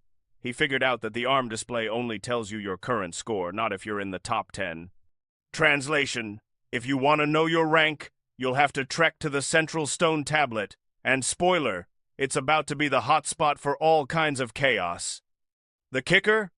If they grind blindly and skip the tablet, even a top 10 score will broadcast their coordinates like a neon "Here I am" sign, basically screaming, "Come ruin my day, please." He realized the exam's real twist. It's basically a free-for-all PK fest. If you're strong enough, rules are just background noise. Nobody's snatching points from the big dogs. Only the mighty can steal from each other. Still, he reminded himself it's a game, and fun is the ultimate power-up. Then, crash! Something broke. Two-headed forest python, rank 1, stage 9, tried to sneak in. A bite fang smashed into his barrier like they hit a brick wall. Z shrugged and kept the spirit guardian active. Low energy cost, high peace of mind bonus, next move, summon the rock ghost. He figured now's not the time to flex and decided to test out the rock ghost's full power. Dual attributes? Definitely worth leveling up. The rock ghost spotted the wriggly snakes. Z shrugged them off. Rank 1, stage 9, only 10 points. Sure, it hits like a mini-boss, but still weaker than a rank 2, stage 1 at 20 points. Grinding top-tier monsters isn't always the smartest move. Since they were experimenting with the rock ghost, he wanted it to taste something a little meatier, stronger prey, stronger hype. Rock ghost, immediately buzzing like a kid on espresso. But Z had a nagging worry. Could Guan actually find him out here? Fingers crossed. Meanwhile, Guan was racking up 30 points with 3 hours 45 minutes left on the clock. She unleashed the fierce magic bird, and it shot into the sky like it was late for a flight, scanning every inch below. Desperation mode, on. Her flying buddy didn't slack, sweeping across the forest, eyes peeled, checking every nook and cranny like a hawk on Red Bull. Z noticed other players getting toyed with by the local wildlife, and oh boy, it was brutal. The bird zipped back. Turns out pet beasts have a "don't stray too far or you get grounded" rule. Guan realized she'd have to play the luck card. She knew Z had the chops for top 10, so naturally, checking his stone tablet coordinates seemed like a genius move. Out of nowhere, an ostrich-looking menace charged her from behind. She leapt like it was an action movie stunt to dodge it. The beast kept coming, a golden-backed ostrich rank 2, stage 5. Luckily, her rank 2, stage 7 magic flame bird wasn't even breaking a sweat. Boom, her bird clapped it, snagging 20 points like a pro gamer hitting a bonus level. Wait, what? Something smacked her bird. She spun around to check the culprit. Yui's pet beast was casually snatching the boomerang in midair. Yui, rocking a rank 2, stage 4 odd barbarian humanoid pet, waved like this was a friendly neighborhood thing. Guan remembered him and couldn't resist the sass. Stealing kills? That's peak shameless, my dude. Shoy casually reminded her, hey, nothing in the rulebook says I can't snatch kills. Yep, he was already scheming to pinch her points. He ordered his Odo to take out that dumb bird. The Odo flung the boomerang, and Guan shouted at her bird to dodge like its life depended on it. But plot twist, the boomerang did a little curveball and aimed straight at her. She slipped. Rui swooped in, catching her and covering her mouth, which, by the way, completely muted her bird commands. He smirked. Humanoid pets? Big brain energy. They do their own thing. My little trick was just to mess with you. The Odo latched onto the bird's wings, clearly thinking, let's have some fun before the main event. Clearly thinking, let's have some fun before the main event. Clock's ticking, 3 hours and 28 minutes left, and Z's already rocking 40 points. Meanwhile, Rock Ghost is over there, playing with a pig corpse like it's a stress ball. Z spotted someone nearby. It was Zhang, flaunting his massive mouth. Monster, strange type, rank 2, stage 7, and holding a giant clawed monkey beast, rank 2, stage 4. The mouth monster didn't waste time. It straight up devoured the monkey, instantly boosting his points to 60. Z gave him a holler. Xiang immediately remembered the dude. Zed figured Xiang hasn't pegged his identity yet, so he's scheming to milk Xiang for all the insider info he can. Xiang was low-key impressed by Rock Ghost. He asked if it was some ultra-rare beast, since he'd never seen anything like it. Spotting the creature made him doubt Zed was the guy who passed the super hard exam, because that info said the champ had an ice-type pet beast. Zed just shrugged. His beast isn't anything exotic. He explained it was basically a regular, downgraded pet, upgraded to rank 2 nothing fancy. That prompted Jiang to flex his own pet, bragging that it's a rare, strange type beast, rank 2, stage 7, clearly trying to one-up everyone in the room. Z got a boost to his ego, which made him puff up like a proud pigeon. Shan was so impressed, he immediately offered to help Z rack up points, fully convinced he could snag a top 10 spot. Z nodded like, "Yeah, that sounds perfect. But don't let the sweet talk fool you. Shan's got a sneaky side. His plan, once said, isn't useful anymore. He's going to find the perfect moment in another corner of the forest to off him and claim all those points." Meanwhile, Guan grabbed Shui by the arm and slammed him into the dirt. He cursed, but the second he saw her face, all the fire drained out of him, pure panic. She glared hard, reminding him, "Last time my brother handled business, but this round, I'm not letting you slide so easily." Her demon eyes flared up, flames shifting to a wild pink hue. Her magic flame bird morphed into a matching fiery pink beast. It spread its wings, ready for action. She tried calling the Odo for backup, but it froze in terror. Then it bolted. She yelled, trying to get it back. Guan smirked, teasing Shui that having a brainy pet isn't always the advantage he thought it was. He'd thrown in the towel and just begged that whatever hit was coming, it skipped the obvious weak spots. Next thing, a scream so loud it could probably shatter glass. Guan claimed her prize, his points now hers. The stone tablet lit up. Ping Yun is flexing at 170 points, Xin Yi trailing with 120, Gang hanging at 100, Ning on 70, and Xiang sitting pretty with 60. Locked into 5th. Zed had to admit, these rookies weren't as hopeless as he expected. Someone already hit triple digits in under an hour. He kept an eye on Pang Yan weaving through the forest.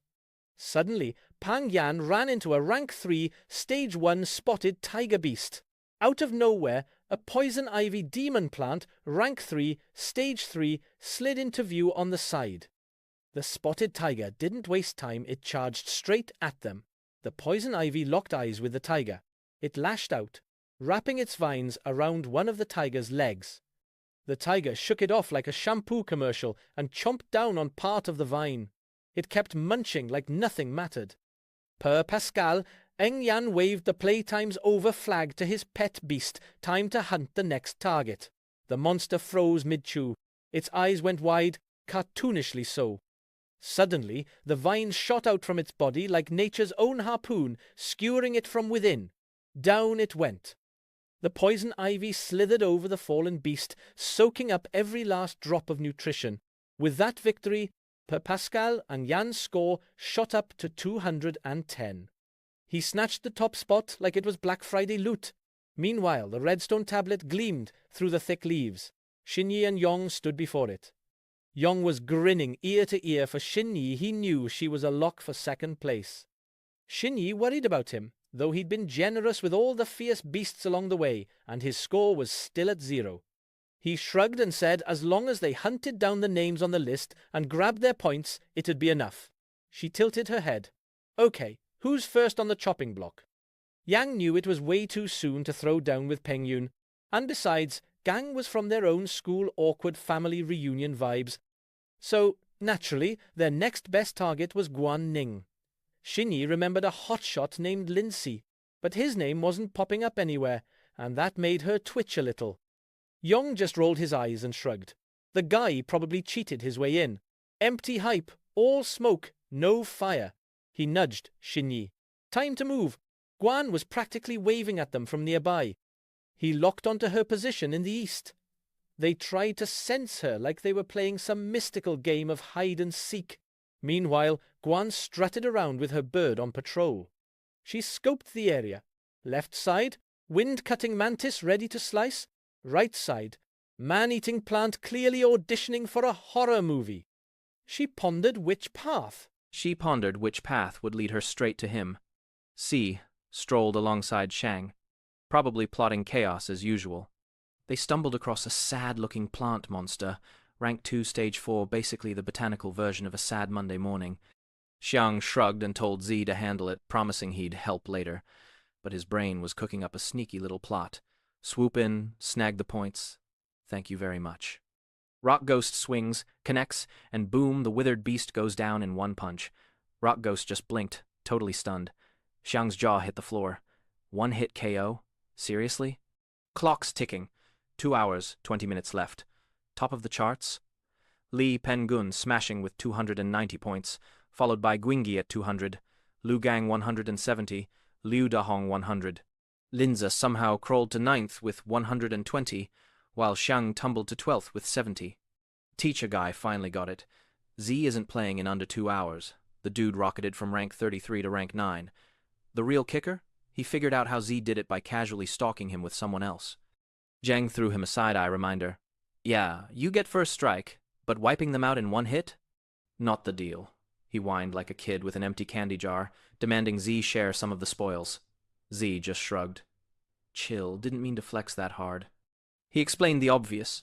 This trial is literally their ticket into the academy, so his beast goes full beast mode every single fight. Next target's all yours if you want points, he added, casually passing the ball. Shang sulked like someone stole his dessert. Couldn't stand the brat acting like a king already. He was plotting. Though, just wait. I'll be the one laughing last when I snatch those points. Ping! The system buzzed. Rare beast detected nearby. Z's eyes lit up. Rare beast equals fat point bonus. Not far off they spotted it. A golden tree trunk gleaming like it belongs in a fantasy wallpaper. Xiang almost dropped his jaw. A literal golden tree? He was low-key praying it counted as bonus points. But the tree had other plans, yanking him up like a rag doll while Z jumped back, doing his best not today branches impression. The golden trunk swung Jiang upside down like he was auditioning for a twisted circus act. Then it blinked eyes and mouth wide open, revealing it wasn't a tree at all, but a rank 3, stage 9, withered golden beast disguised as Flora. Total shock. He did not see that coming. He screamed at his pet beast for backup, only to find it stuck too. Classic.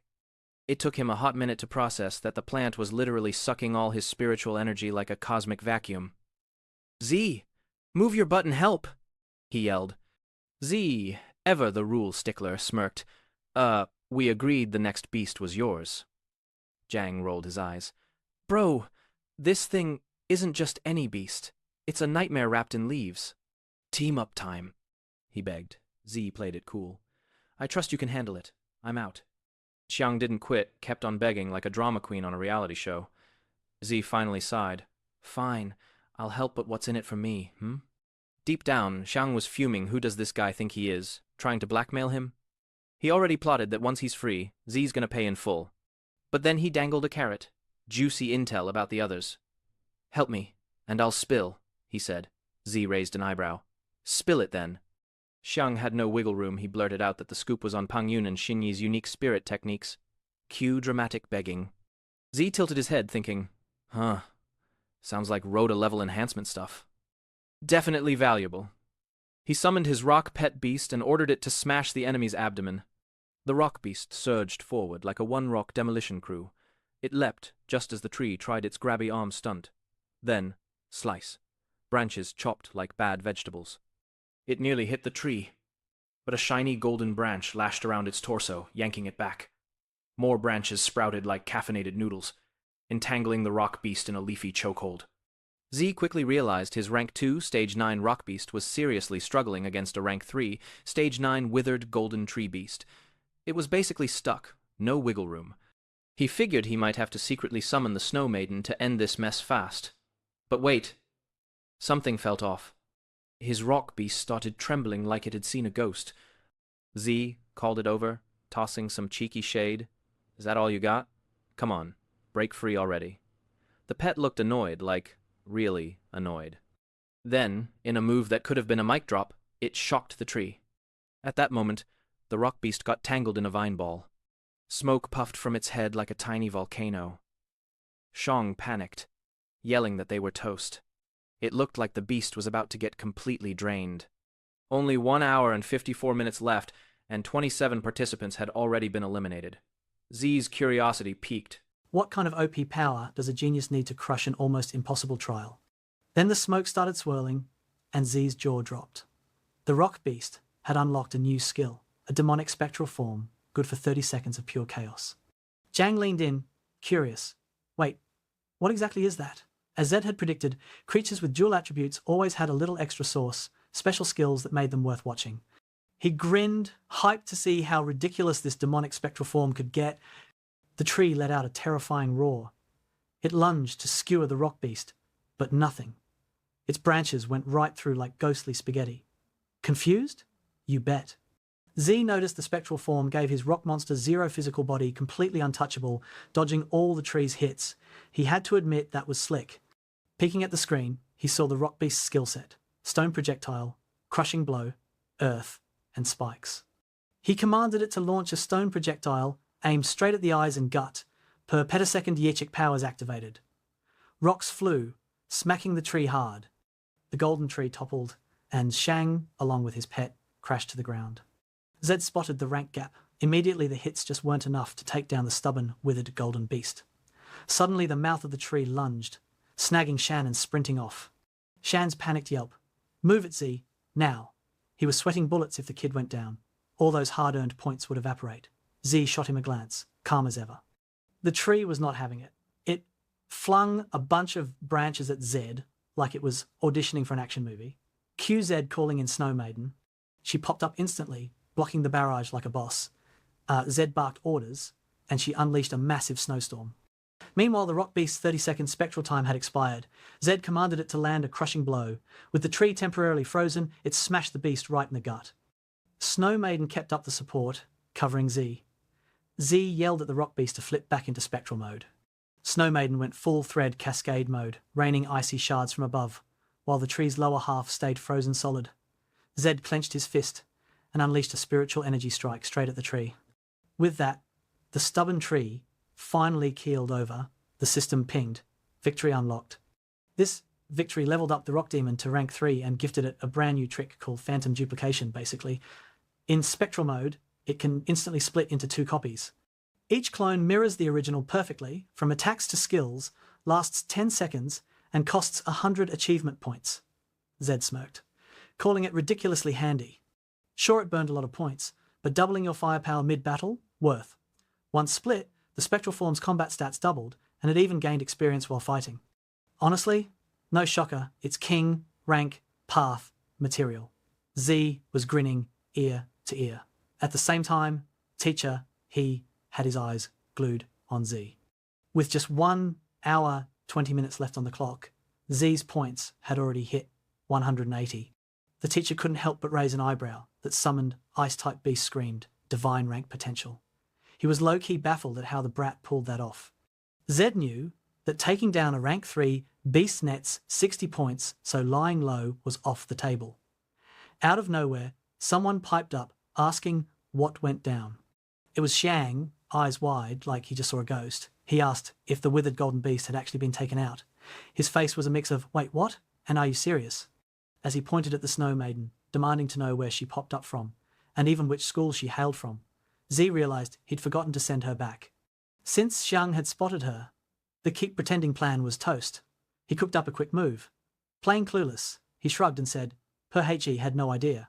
He casually dropped that it was the Snow Maiden who'd actually defeated the withered golden beast. Zhang quickly caught on. She wasn't just some random summon, she was a full-on beast, and now the 2 beasts were squaring off.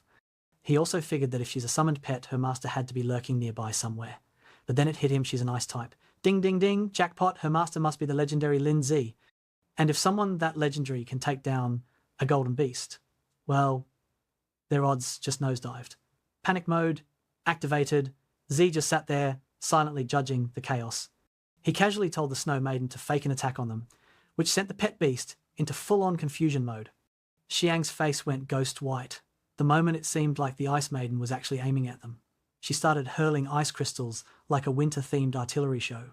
Xiang was screaming, flailing, and generally losing his mind.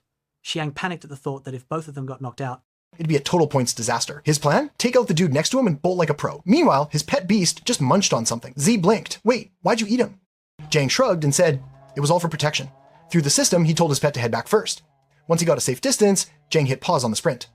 Sweet relief points secured, and he wasn't toast. Z asked if everything was chill now. He looked genuinely shocked that Z was totally fine. Inside the beast's belly, Z lounged lazily, shield up like it was a spa day. Seriously, what could go wrong, he mused. He figured the kid would be spat out soon. Jang freaked. The monster was still on their tail, and the kid should have been digested ages ago. Confusion levels, maximum. The pet beast's stomach let out a dramatic growl, and then vomit. Jang stammered, How? How did you get out? Zed just smirked and said it was probably a case of his pet beast having indigestion. Z told him that if the monster was still on their tail, they could tag team it and actually win. Jang just stared, completely dumbfounded. He honestly thought Z was straight up clueless. Z then shrugged, looks like we're in the clear. He quickly switched gears and asked about that exclusive spirit technique everyone was whispering about. Zhang suggested they stroll over to the stone tablet, first check if their ranks made the top 10, and spill the tea on the way. As they walked, Jiang explained that an exclusive spirit technique is basically a one-of-a-kind spiritual skill only a handful of insanely talented beastmasters can awaken. You can't just pick it up from a dusty old book because it's tied to each master's own body and vibes. And since it's rarer than a legendary Pokemon drop, normal teachers won't even touch it. Z asked, so what are Xinyi and Penyun's exclusive spirit techniques all about? They finally hit the stone tablet, and Shan was first in line to eyeball it. Top of the leaderboard? Pangyun flexing with 370 points, Xinyi right behind at 340, then Yang holding 250, Gang chilling with 210, and Lindsay sneaking into 5th with 180 points. After that, it's Da Hong at 140, Tien sitting at 130, Heiyong rocking 120, and Qin Sisi rounding out the visible top with 100 points. Clock's ticking, 58 minutes left. Jang's face fell. His name? Yeah, not there. Shocker, but he's still clinging to hope. Top 10's only 100 points at the bottom, and if he adds those extra oops points from the dumb kids, he could snag it. He called Z over, eyes popped wide like he'd just seen a ghost. And there it was, on Z's arm, a clean 180 points, staring him down. He straight up couldn't wrap his head around it. And when he scoped the stone tablet, only Lindsay had racked up that many points. His hand started to shake. As the reality hit, he had to ask for the name. That's when our guy dropped the big reveal, his real name. Chang's jaw hit the floor, especially since Z wanted to roll together. Then, the memory hit, him passing the insane levels, means you can have two beasts. It clicked. The kid had been hiding his cards the whole time. Even the ice beast pet? Yeah, that was his ace up the sleeve. And he'd been gunning for him. Z reminded him, cool as ice, that if it weren't for him, the golden withered beast would have turned him into Monster Chow.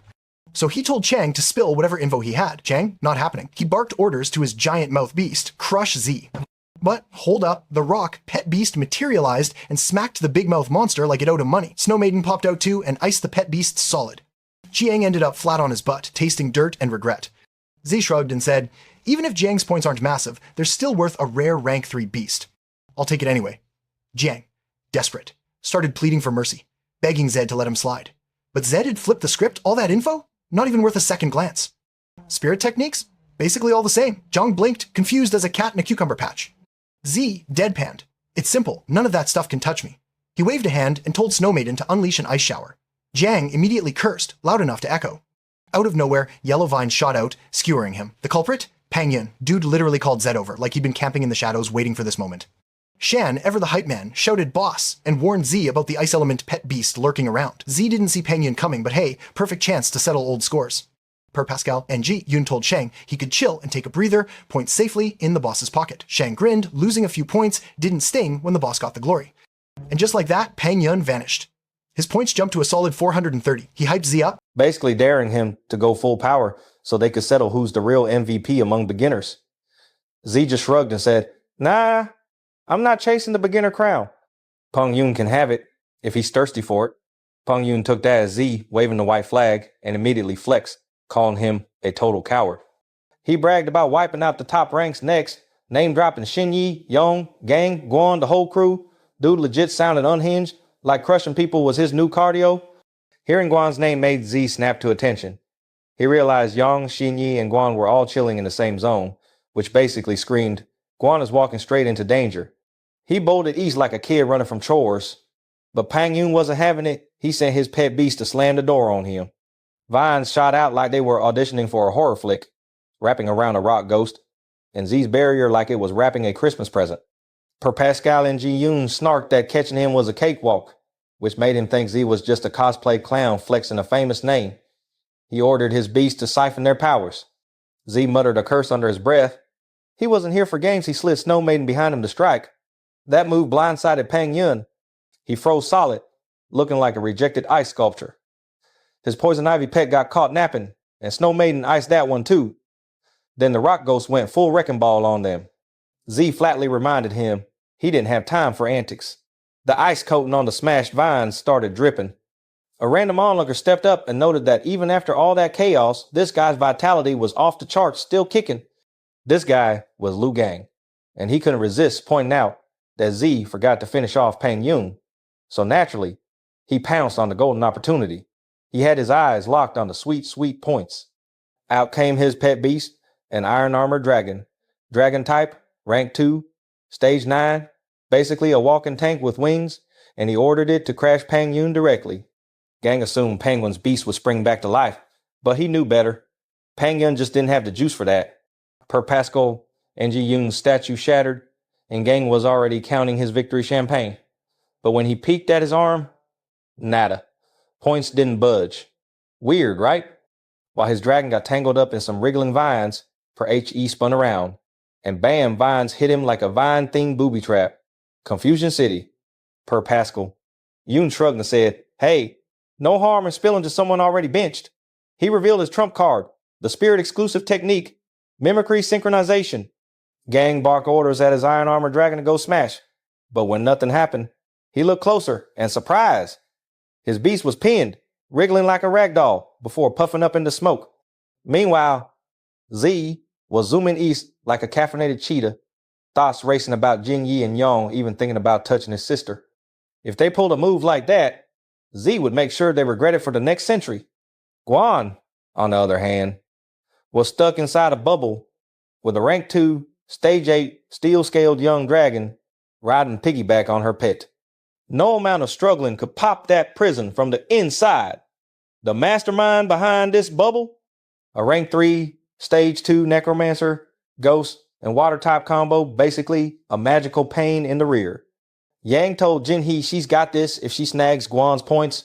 Boom, instant head of a brand new class. Jinhee teased him, saying maybe it's because she's too gorgeous and he can't bring himself to fight her. Yang deadpanned back that he's got zero interest in other girls. Jinhee told him to chill and wait a sec before diving in. She asked what exactly they were holding out for. Her eyes scanned the forest like a hawk on espresso. She was basically waiting for the biggest target to take the bait. Out of nowhere, earth spikes. Yang spotted them just in time and threw up a water shield. The dragon pet beast casually bounced the spikes off like it was deflecting bad vibes. Z showed up, shouting to Jinhee and Yang to let Guan go. They all did a double take. Wait, he's rolling with 2 pet beasts now? Per EV, and Guan's jaw almost hit the floor. She warned him, "These guys aren't messing around, watch your back." Z nodded, dead serious, promising he'd rescue her as soon as possible. Yang, still trying to process, asked, "Wait, you're the Z? The one who cleared the super difficulty level?" Jinhee smirked. Her hunch confirmed this guy has been on a whole different level from the jump. Yang was itching to test his strength herself and warned him to watch his step. This guy wasn't exactly your run-of-the-mill newbie. Z shot back that if he beats him and hands the points over, she snagged the top spot in the new class. He even added he'd rather lose his points to her than anyone else. Then he called on his necromancer pet beast to pin Yang down. And it whipped up a water prison around him. The liquid walls closed in, but Z wasn't having any of it. He smashed it with a soul force impact. Yang's jaw dropped. The guy's spirit technique was no joke. Out of nowhere, the rock pet beast lumbered over to join the party. Z countered with his water pillar assault formation. A massive spike shot up from the ground. It ensnared the beast in a watery cage. One of Z's own pets was trapped, but he commanded it to shift into ghost spirit form. Instantly, it phased right out of the watery trap. Then it swung back with a flurry of earth spikes, turning the fight into full-on chaos. The necromancer morphed into ghost spirit form too. Yang flexed a little, bragging that now it laughs at regular physical attacks. Xinyi yelled, "Look behind you!" Z spun around just in time to see spikes springing from the ground. Surprise! He caught a glimpse of the ghost spirit clone lurking there. Z quipped that too bad Yang didn't share that immunity to punches and kicks. Yang's temper flared. He commanded his pet beast to unleash a death spirit seal. A massive force erupted, trapping both the rock pet beast and its clone in a tight bind. Z rolled his eyes, thinking, annoying, and figured the snow maiden should probably step in already. He told the rock pet beast to revert to normal form, or else the necromancer would shred it. Yang clearly underestimated him. Z snapped, "Shut it!" ready to turn the dial all the way up on his true power. Xinyi watched, wide-eyed, as he summoned the snow maiden. That was the moment Xinyi finally got it. Z was in a whole different league, and they weren't even in the same game yet. And she knew if they kept going like this, they'd be the first ones to bite the dust. Shinyi stepped in like the responsible adult in the chaos and said, "Chill, let's talk it out instead." Z's brow knit into a question mark of suspicion. She laid it out. They'd all made it into the top 10, so duking it out now was just silly, especially since they were about to become classmates anyway. Meanwhile, the Snow Maiden was still low-key ready to throw hands. Shinyi barked at Yang to let the girl go. Yang argued, "If we release her and those two tag team, it's going to be way worse for us." Shinyi snapped back, "Do what you promised." He marched up and cancelled the water prison. Guan finally breathed free air, and the dragon pet beast hopped off her back like it just finished leg day. She shot Z a grateful look. Z reassured her, "Don't worry while I'm around. Nobody's touching you." Then he threw shade at the other two, basically saying, "Even if I take you out, I can still save my sister." "So your offer?" "Totally meh." Yang's face scrunched into full-on rage mode, and he decided it was time to throw hands without holding back. He told Jinyi to go in first, but Jinyi casually told Z she had a little trick that might just make him happy. Z just went, "Oh, neat." Then she spilled the tea about her exclusive spirit technique, basically. She could use her sensitivity to help him unlock his own secret sauce ability. Z nodded like, "Okay, that's actually a solid deal." Yang screamed something about, "No way we're helping this punk." Then he noticed her blushing, and his brain short-circuited into pure Z envy. Moments later, someone else popped in like they didn't get the memo about subtle entrances. Z spotted him alive and kicking. Per Pascal and Yun had arrived, grinning like a kid in a candy store, because now he could try to wipe everyone out in one swoop. His aura alone was making Yang grit his teeth harder than a rage quit in ranked. Shinyi leaned in and suggested to Z that teaming up could snag them first place. Z clocked the chaos and realized the countdown was brutal, only 10 minutes left. Teacher mode activated. He was watching closely. Part of him wanted to keep some of these rookies around, but if they kept duking it out, some real talent might bite the dust. He called in reinforcements and gave them exactly 10 minutes to cool things down. Yang leaned over to Shinyi, whispering, "You're not actually serious about this, right?" He mentioned that he planned for Pang Yun to hold him off so they could swoop in. Shinyi apologized, genuinely wanting to help Z out. Z's jaw practically hit the floor, cue the, "Wait, is she crushing on me?" moment. He shrugged and decided to handle the fight solo. Per Pascal, NG Yun had the audacity to challenge them all at once, but someone put the brakes on. "You're not actually serious about this, right?" He mentioned that he planned for Pang Yun to hold him off so they could swoop in. Shinyi apologized, genuinely wanting to help Z out. Z's jaw practically hit the floor, cue the, "Wait, is she crushing on me?" moment. He shrugged and decided to handle the fight solo. Per Pascal, NG Yun had the audacity to challenge them all at once, but someone put the brakes on. They were told there was no need for a free-for-all. Everyone already made the cut, and a special challenge mission was waiting for them. A portal blinked into existence. And, of course, someone stepped right out of it. Since these newbies were already outshining the regulars, the teacher wanted to see just how far they could push it. He introduced the Academy's second-year students, all solid mid-tier, and set up sparring matches. Win? You get a one-time baptism of glory. Lose? No worries. You can still enroll. Guan freaked out, yelling that it was unfair they weren't even official students yet, and now they're duking it out with second years. Plus, everyone's been through a ton of battles already, and their pet beasts are running on fumes. But Z, he was buzzing, practically bouncing as they told him to throw down. Ping Yun muttered that it's a shame he couldn't wipe them all out. But hey, they're classmates now, so plenty of future rematches. Yong shouted for them to at least survive the second-year trial first. Shingi glanced at Y and asked if that meant they were officially on the same team now. She flashed him a little smile, but Z stayed stone-faced, giving zero vibes. Guan jumped in, whining that her brother hadn't signed off on any alliance yet. Z was eyeing the baptism reward, that sweet boost to both strength and soul power, and he noticed something off. They only sent 4 people instead of 5. Clearly, they were lowballing him. He told Jeannie that if she wanted the alliance badge, she'd have to pair up with his sister and take on one of the second years. Jeannie and Guan both pouted like spoiled kids, begging to stick with him. Z smirked and said he'd handle the fight solo, and if the girls teamed up, they'd actually have a shot at winning. Chow, one of the newbies, cut in. Done chit-chatting? Who's stepping up to me? He added with zero fear that if they all wanted to jump him at once, he was totally fine with that. Young's ego flared. He jumped at the chance to show off and impress Xinyi. Tao gave him a nod of respect for his guts, but warned him not to just barrel in like a headless chicken. He called forth his wind-slicing mantis insect type, rank 3, stage 8, basically a bug with a vendetta. Jiangman pointed at Pang Yun, all flirty energy, saying she had her eye on him. Per Pascal, NG Yun deadpanned that she shouldn't expect him to go easy just because she's rocking a girl card. She fired back by summoning her Thunder Lion beast type, rank 3, stage 9, and, yeah, her cheeks were a nice shade of embarrassed but cute when he hyped her up to give it her all. Xinyi got those psychoanalyst vibes going with her eyes, declaring that among the remaining two, the girl was definitely the softer target.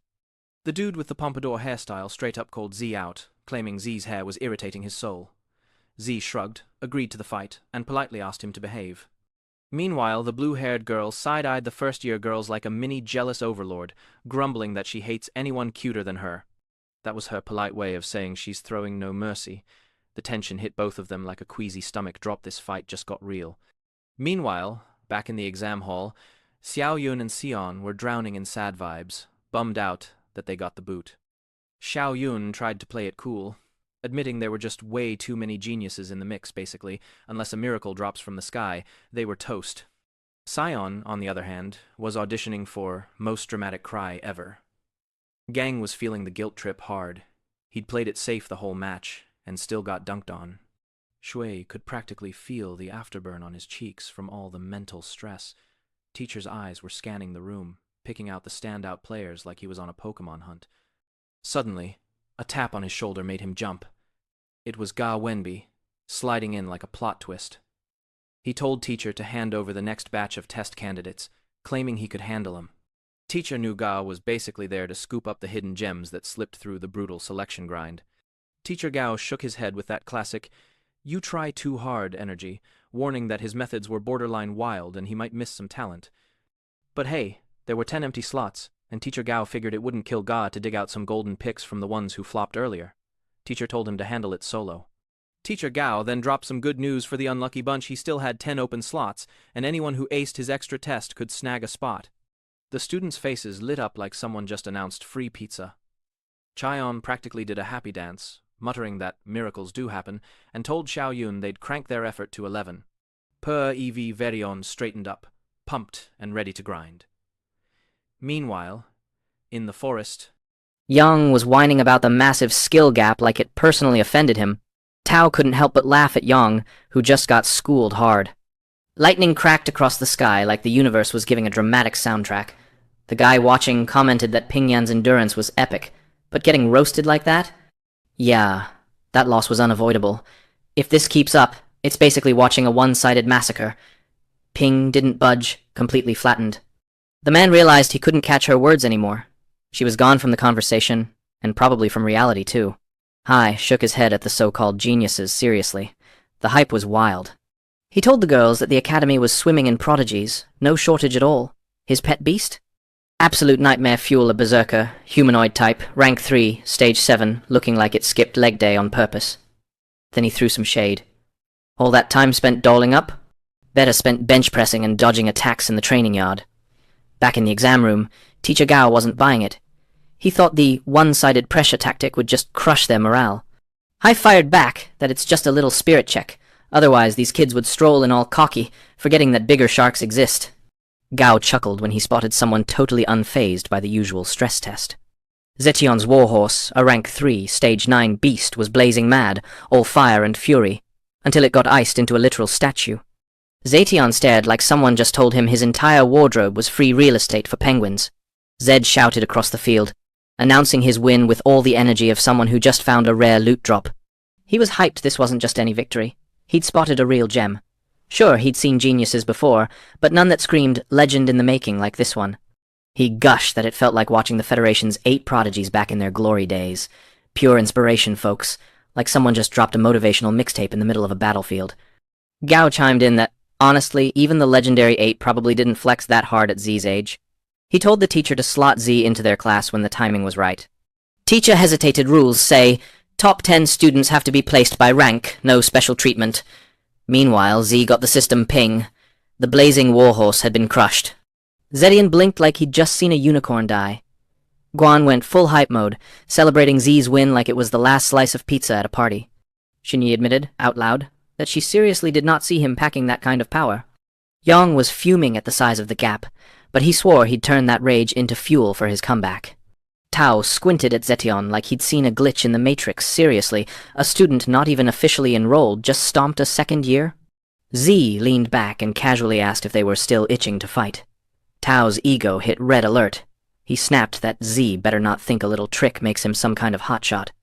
Z smirked and asked if all three were really gonna gang up on him at once. Tao barked, "Arrogant much?" and launched his mantis straight at him. Enter Rock Ghost, charging like a linebacker, and claps a block on that mantis. Gao waved the stop sign, no need to let Tao get his ego shredded on live combat. If this went on, the second year would look bad, and Zed would just collect haters like Pokemon cards. Tao shrugged, reluctantly calling a halt. So he called it quits, trial officially over. Tao threw a fit, though, insisting Z was the only one who really passed, but he gave a nod that the others weren't total pushovers. He reckoned their skills would blow up once they hit Zhongying Academy. Tao's finger practically smoked as he pointed at Z, cursing a mile a minute, swearing they'd settle the score once he enrolled. Z just tossed him a casual thumbs up, saying, "No need to fight, you're the real deal anyway." That line? Instant rage mode for Tao. He bellowed that he wouldn't forget this, stormed off, leaving nothing but echoing footsteps. Meanwhile, Z got his baptism rewards, stats jumping like crazy, constitution shot from 8.8 to 10.8, soul power hit 1080, and another stat from 5 to 9. Taiyushur gave him the classic, "Congrats on making it to Zhongying Academy" pat on the back. The system chimed in. Baptism complete, plus 500 achievement points, leaving him with 1180 to go. Rock Ghost leveled up, hitting 33% growth, while Snow Maiden wasn't slacking either, creeping up to 12% growth. When Z stepped back into the exam room, the crowd practically circled him like he was Some rare Pokemon drop. Everyone's faces were a chaotic cocktail of awe and curiosity. Z internally sighed, same circus, different day. Then a hand grabbed his arm. It was Ginyi. She leaned in, whispering that his rock ghost had a hidden form still locked up, and if he wanted the juicy details, he should track her down after exams. "All right, teacher," he replied, flipping the room into silent mode. He officially declared the top 10 scorers admitted. Next up, he dropped the bomb. Pang Yun takes the crown as top freshman. Applause erupted, but everyone looked like they were solving a Rubik's Cube blindfolded. People were low-key questioning how on earth it was him. Ping was internally seething, knowing Z crushed the performance, leaving him tasting pure humiliation. Teacher Gao leaned over and whispered that Z probably deserved the freshman top spot more than anyone. He thought it was kinda unfair. The other teacher shrugged it off. Rules are rules, and you can't put all your chips on one player. Top spot's determined by score, period. Gao sighed, but accepted it. Then he called out the next round. Anyone joining the resurrection trial, follow him. The top 10? You're off the hook. Go chill and wait for the entrance ceremony in 10 days. Guan patted Xiaoyun and Qion on the back, whispering she had zero doubt they'd ace the resurrection trial. Jiang strolled up to Z, looking a little embarrassed. Turns out his intel sucked because he didn't even know it was Z in the mix. He tried buttering him up, praising his fight style, and dropped a proposal. Z raised an eyebrow and asked, "What's the pitch?" Jiang straight up asked to become Z's underling. Z blinked. Yep, that happened. Jiang went full-on poetic, saying his respect for Z was basically a never-ending waterfall. Z just shook his head, no underlings allowed. Plus, Jiang hadn't even punched his ticket for enrollment yet. Jiang just grinned and said, "I'll get in. Just wait and see." Peng Yun rolled his eyes so hard it was a miracle they didn't get stuck. After that mini-drama, they all stepped outside. Guan piped up that they deserved a full-blown celebration. Like, let's take over the city for a day. Z was all in, too drained to argue, basically begging for a chill day. Guan suggested crashing in the city overnight and heading back tomorrow. Z nodded, because why not? That made her blush a little, but then Z whipped out his phone. He peeked at hotel prices. Cue the panic. He remembered he blew all his cash last time, buying evolution materials for his stubborn rock beast. Wallet status. 300. She noticed his pale face and asked what was wrong, suggesting they eat first instead of crying over his empty wallet. They ended up at a fancy-pants restaurant that let pets dine with their humans because, obviously, the rock beast deserves fine dining too. Z blinked like someone just told him unicorns existed. He had no clue a spot this fancy was even a thing. Guan squealed that she'd been dying to check this place out for ages. She suggested summoning their beasts too. After a full day of grinding and fighting, they deserved a gourmet feast. Z nodded in agreement. Guan froze mid-step, because little Snowball had gone from tiny pup to full-on glam evolution faster than she could blink. She looked gorgeous, and Guan had to ask how he did it. Z just shrugged, saying their compatibility is off the charts, but, honestly, the system had a hand in it. He promised to spill the whole saga later. She jumped in. Let's order already. Z flipped through the menu. Q sweat. The prices were basically a slap to the wallet. Rock Ghost, pure hype mode, ready to chow down. While Snow Maiden showered the bird with pets, the little guy was living its best life. The waitress slid over, clipboard in hand, asking if they were ready to order.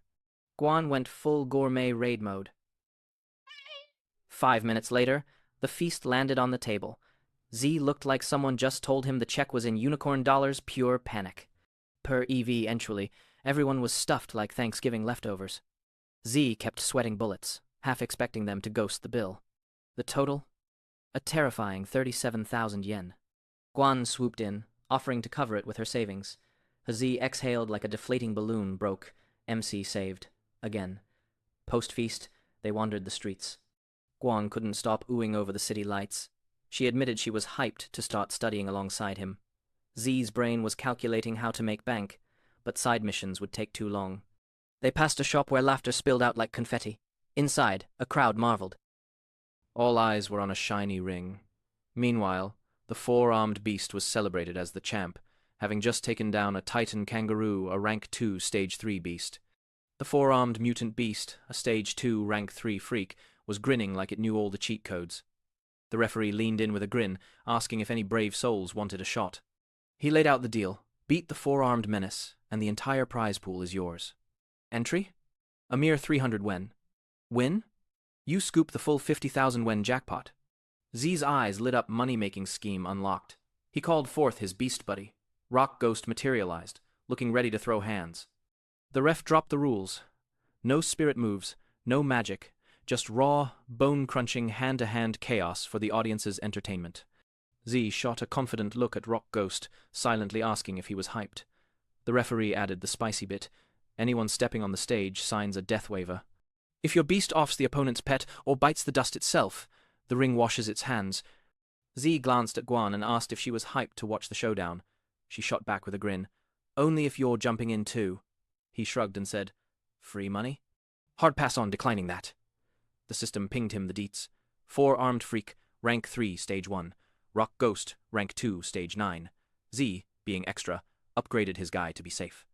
He slapped his hand on Rock Ghost, and boom, a fiery red aura burst out. Rank 3, Stage 3 now. 780 achievement points gone, leaving him with a sad 400.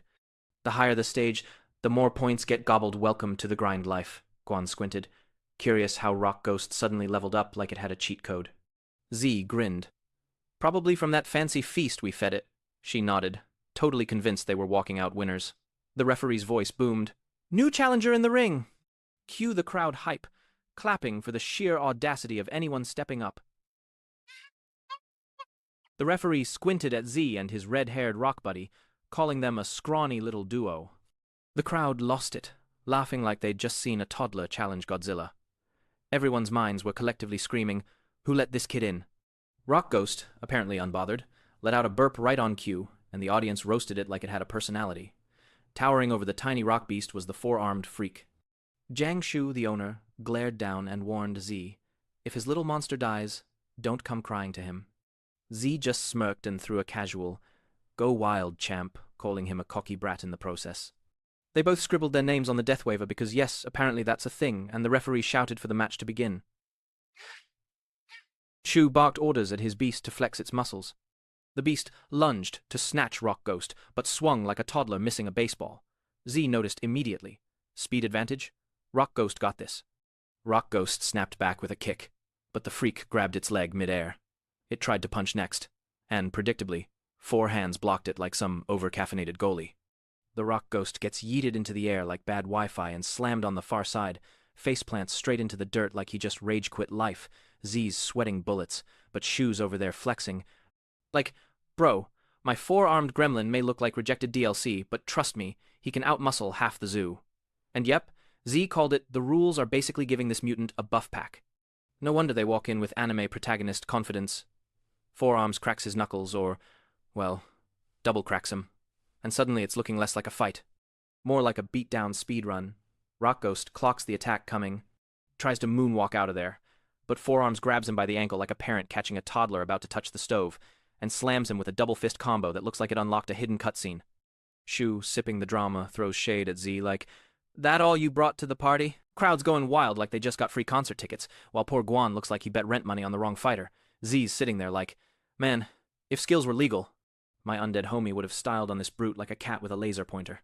But nah rules said no hacks, no mods, and in raw strength, yeah, Ghost Boy is down bad. Especially against a guy with four arms, basically the final boss of bar fights. Last time Rockhost powered up was when life was about to uninstall him. So if Jinny's theory checked out, it was a gamble worth rolling the dice on. Basically, either unlock a shiny new form, or get turned into four-arm roadkill. Z side-eyed the whole thing, wondering if this was really its final boss mode or just the tutorial version. Then he pokes at it, like, "Yo, you just gonna keep letting Snow Maiden carry you? Or you gonna do something solo for once?" Meanwhile, the four-armed freak winds up to stomp its skull like he's squashing a soda can, but right before impact, the ghost tilts its head up, pushes itself up off the ground, and boom, unleashes a punch with the kind of energy that makes the crowd yell, "Plot twist!" Chunks of stone start peeling away, and suddenly Rockhost isn't Rocky anymore, it's Ghost General unlocked. This mode only lasts 60 seconds, but in that window it's moving 3 times faster while sacrificing all its armor. A literal glass cannon speedrun. Z's grinning like a kid at Christmas. Because this random mid-fight evolution just proved the Rocky armor isn't permanent. It's basically a situational cosplay he can ditch whenever needed. Four arms swings down with a double-hand smash, but Rock Ghost just yeets himself into the air like he hit the jump button at the last frame. Shu's already heckling like, "Did you not learn the first time, or are you speedrunning concussions?" Four arms lunges to grab the leg, but poof, Rock Ghost Houdini's, out of sight. Shu's face says, "Wait, hold up." That was not in the patch notes. Now Four Arms is stuck doing the confused NPC swivel, turns his head and bam, eats a surprise kick from behind like a jump scare. Rock Ghost grins. Full villain smirk unlocked. Then he goes full combo mode. Unloading punches so fast, Four Arms curls up like a bug on a hot sidewalk. Clock's ticking. Only 10 seconds left on the transformation. And Z yells, "Stop trolling and finish this thing already!" Rock Ghost dashes in like a lightning-charged Beyblade, drops lightning charge right on Four Arms, sending him tumbling. Level up notification unlocked. Rock Ghost hits rank 3. Stage 4, with lightning charge added to the move list, but only usable in Ghost General cosplay mode. Timer runs out. Transformation gone. Shu is just standing there, looking like his whole worldview just got blue-screened. Even the whole crowd was looking around like, "Wait, what?" Ref steps in and calls it "Winner's the Four-Armed Freak." Z's face instantly drains of color, like he just saw his GPA drop in real time. People start shouting, "How's that fair? Dude clearly lost!" This is clown-level officiating. But then someone pipes up like, "Nah, the kid broke the rules and used a skill." Ref nods like, "Yep. Violation confirmed." "Sorry, not sorry." Per AU, Diane saw the beast switch forms, but half of them argue, "That was just armor shedding, not a cheat code!" Guan's had enough, and starts yelling that this whole thing is rigged harder than a mobile gacha pull. Shu turns to Z with that smug face, basically saying, "Nice try, but you're not cashing out with my prize money just because you pulled a sneaky little stunt." Z accepts the L on the beast fight, but then throws down a new challenge. 1-on-1, man versus man. Winner takes the pot. Shu raises a brow like, "Oh? You're actually calling me out?" Ref is sitting there like his brain just blue-screened. He cannot believe Z's actually suggesting a real human brawl. Then he drops the lore bomb. Shu isn't just some guy, he's a retired professional free fight champ. Translation: Z just challenged a Dark Souls boss with a wooden stick. The whole crowd starts screaming for blood like they just unlocked a hidden DLC fight. Z smirks and says, "This is way juicier than a boring beast battle, Rock." Ghost, meanwhile, looks like a sad puppy who just got benched. Z pats him up, saying, "Nah, you did your job, I'll handle this round." Rock Ghost actually gets misty-eyed at that pep talk, like someone just told him he mattered. Shu gives the ref a nod. Then the ref hypes it up WWE style. History made. First lunatic ever to challenge. Shu himself. If this guy wins, he still gets the bag. Crowds chanting for blood again, basically cosplaying Romans in the Colosseum. Z shoots a nod at Guan, like, "It's on." Shu leans in, grinning, and says, "Come at me, rookie. Let's make this fun." Off in the corner, someone nosy asks Xinyi if she seriously caught feelings for Z. Turns out it's Yong, and she shuts him down instantly. Not your business. And bro, how many times do I gotta spell it out? Your family zoned forever. Yang gets salty, demanding to know how he's worse than some brat. Then he hits her with the classic, "You barely know him." "I just don't want you to get hurt" line. Xinyi shuts him down like a pop-up ad, saying it's her business and he should just log off early tonight. He watches her leave, looking like someone just spoiled his favorite anime ending. Then he stomps off, muttering that one day he'll surpass Zed like he's Naruto vowing to outdo Sasuke.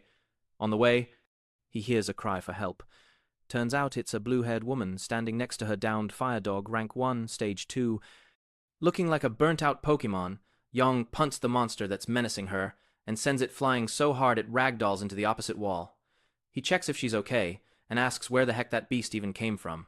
Then a voice answers from the rooftop, dropping the creepy line, "There's no such thing as a vicious beast in this world." Yong's survival instincts kick in immediately, and he braces himself as the mystery figure jumps down. Yong straight up asks the guy who he even is, and whether that beast is his pet or what. The man hits him with this galaxy brain take. If a beast fights for humans, it's called good. If not, suddenly it's evil. Who decided that rule anyway? Yong squints, like, bro, what's your point? Dude launches into lore mode, says beasts outlive humans, and since people are obsessed with loyalty, some refuse to bond again once their first master dies. Then they just rot in loneliness, unloved, and get slapped with the label of vicious beast. Yong's patience meter hits 0, so he summons his own beast like, "Enough TED talk. Let's fight." The stranger suddenly asks if he's Tan Yong. That catches Yong off guard, especially when the guy drops his grandpa's name out of nowhere. Yong tries to flip it back, telling him to surrender now so he can drag him to the Beast Tamers Association for punishment. The beast starts creeping closer, but the man just snaps at it to back off. He casually taps the flamehound's forehead with 2 fingers, and suddenly its mind glitches like a corrupted save file. The poor thing howls in pain, and then bam, it turns feral. Yong is standing there with 0 clue what just happened. The man explains that he'd been planning to hunt down people like Yong anyway, but hey, Yong delivered himself right on schedule. Now he just wants to test if Yong is worth using. Yong is completely thrown off his game, and the flamehound has now transformed into a straight-up nightmare beast.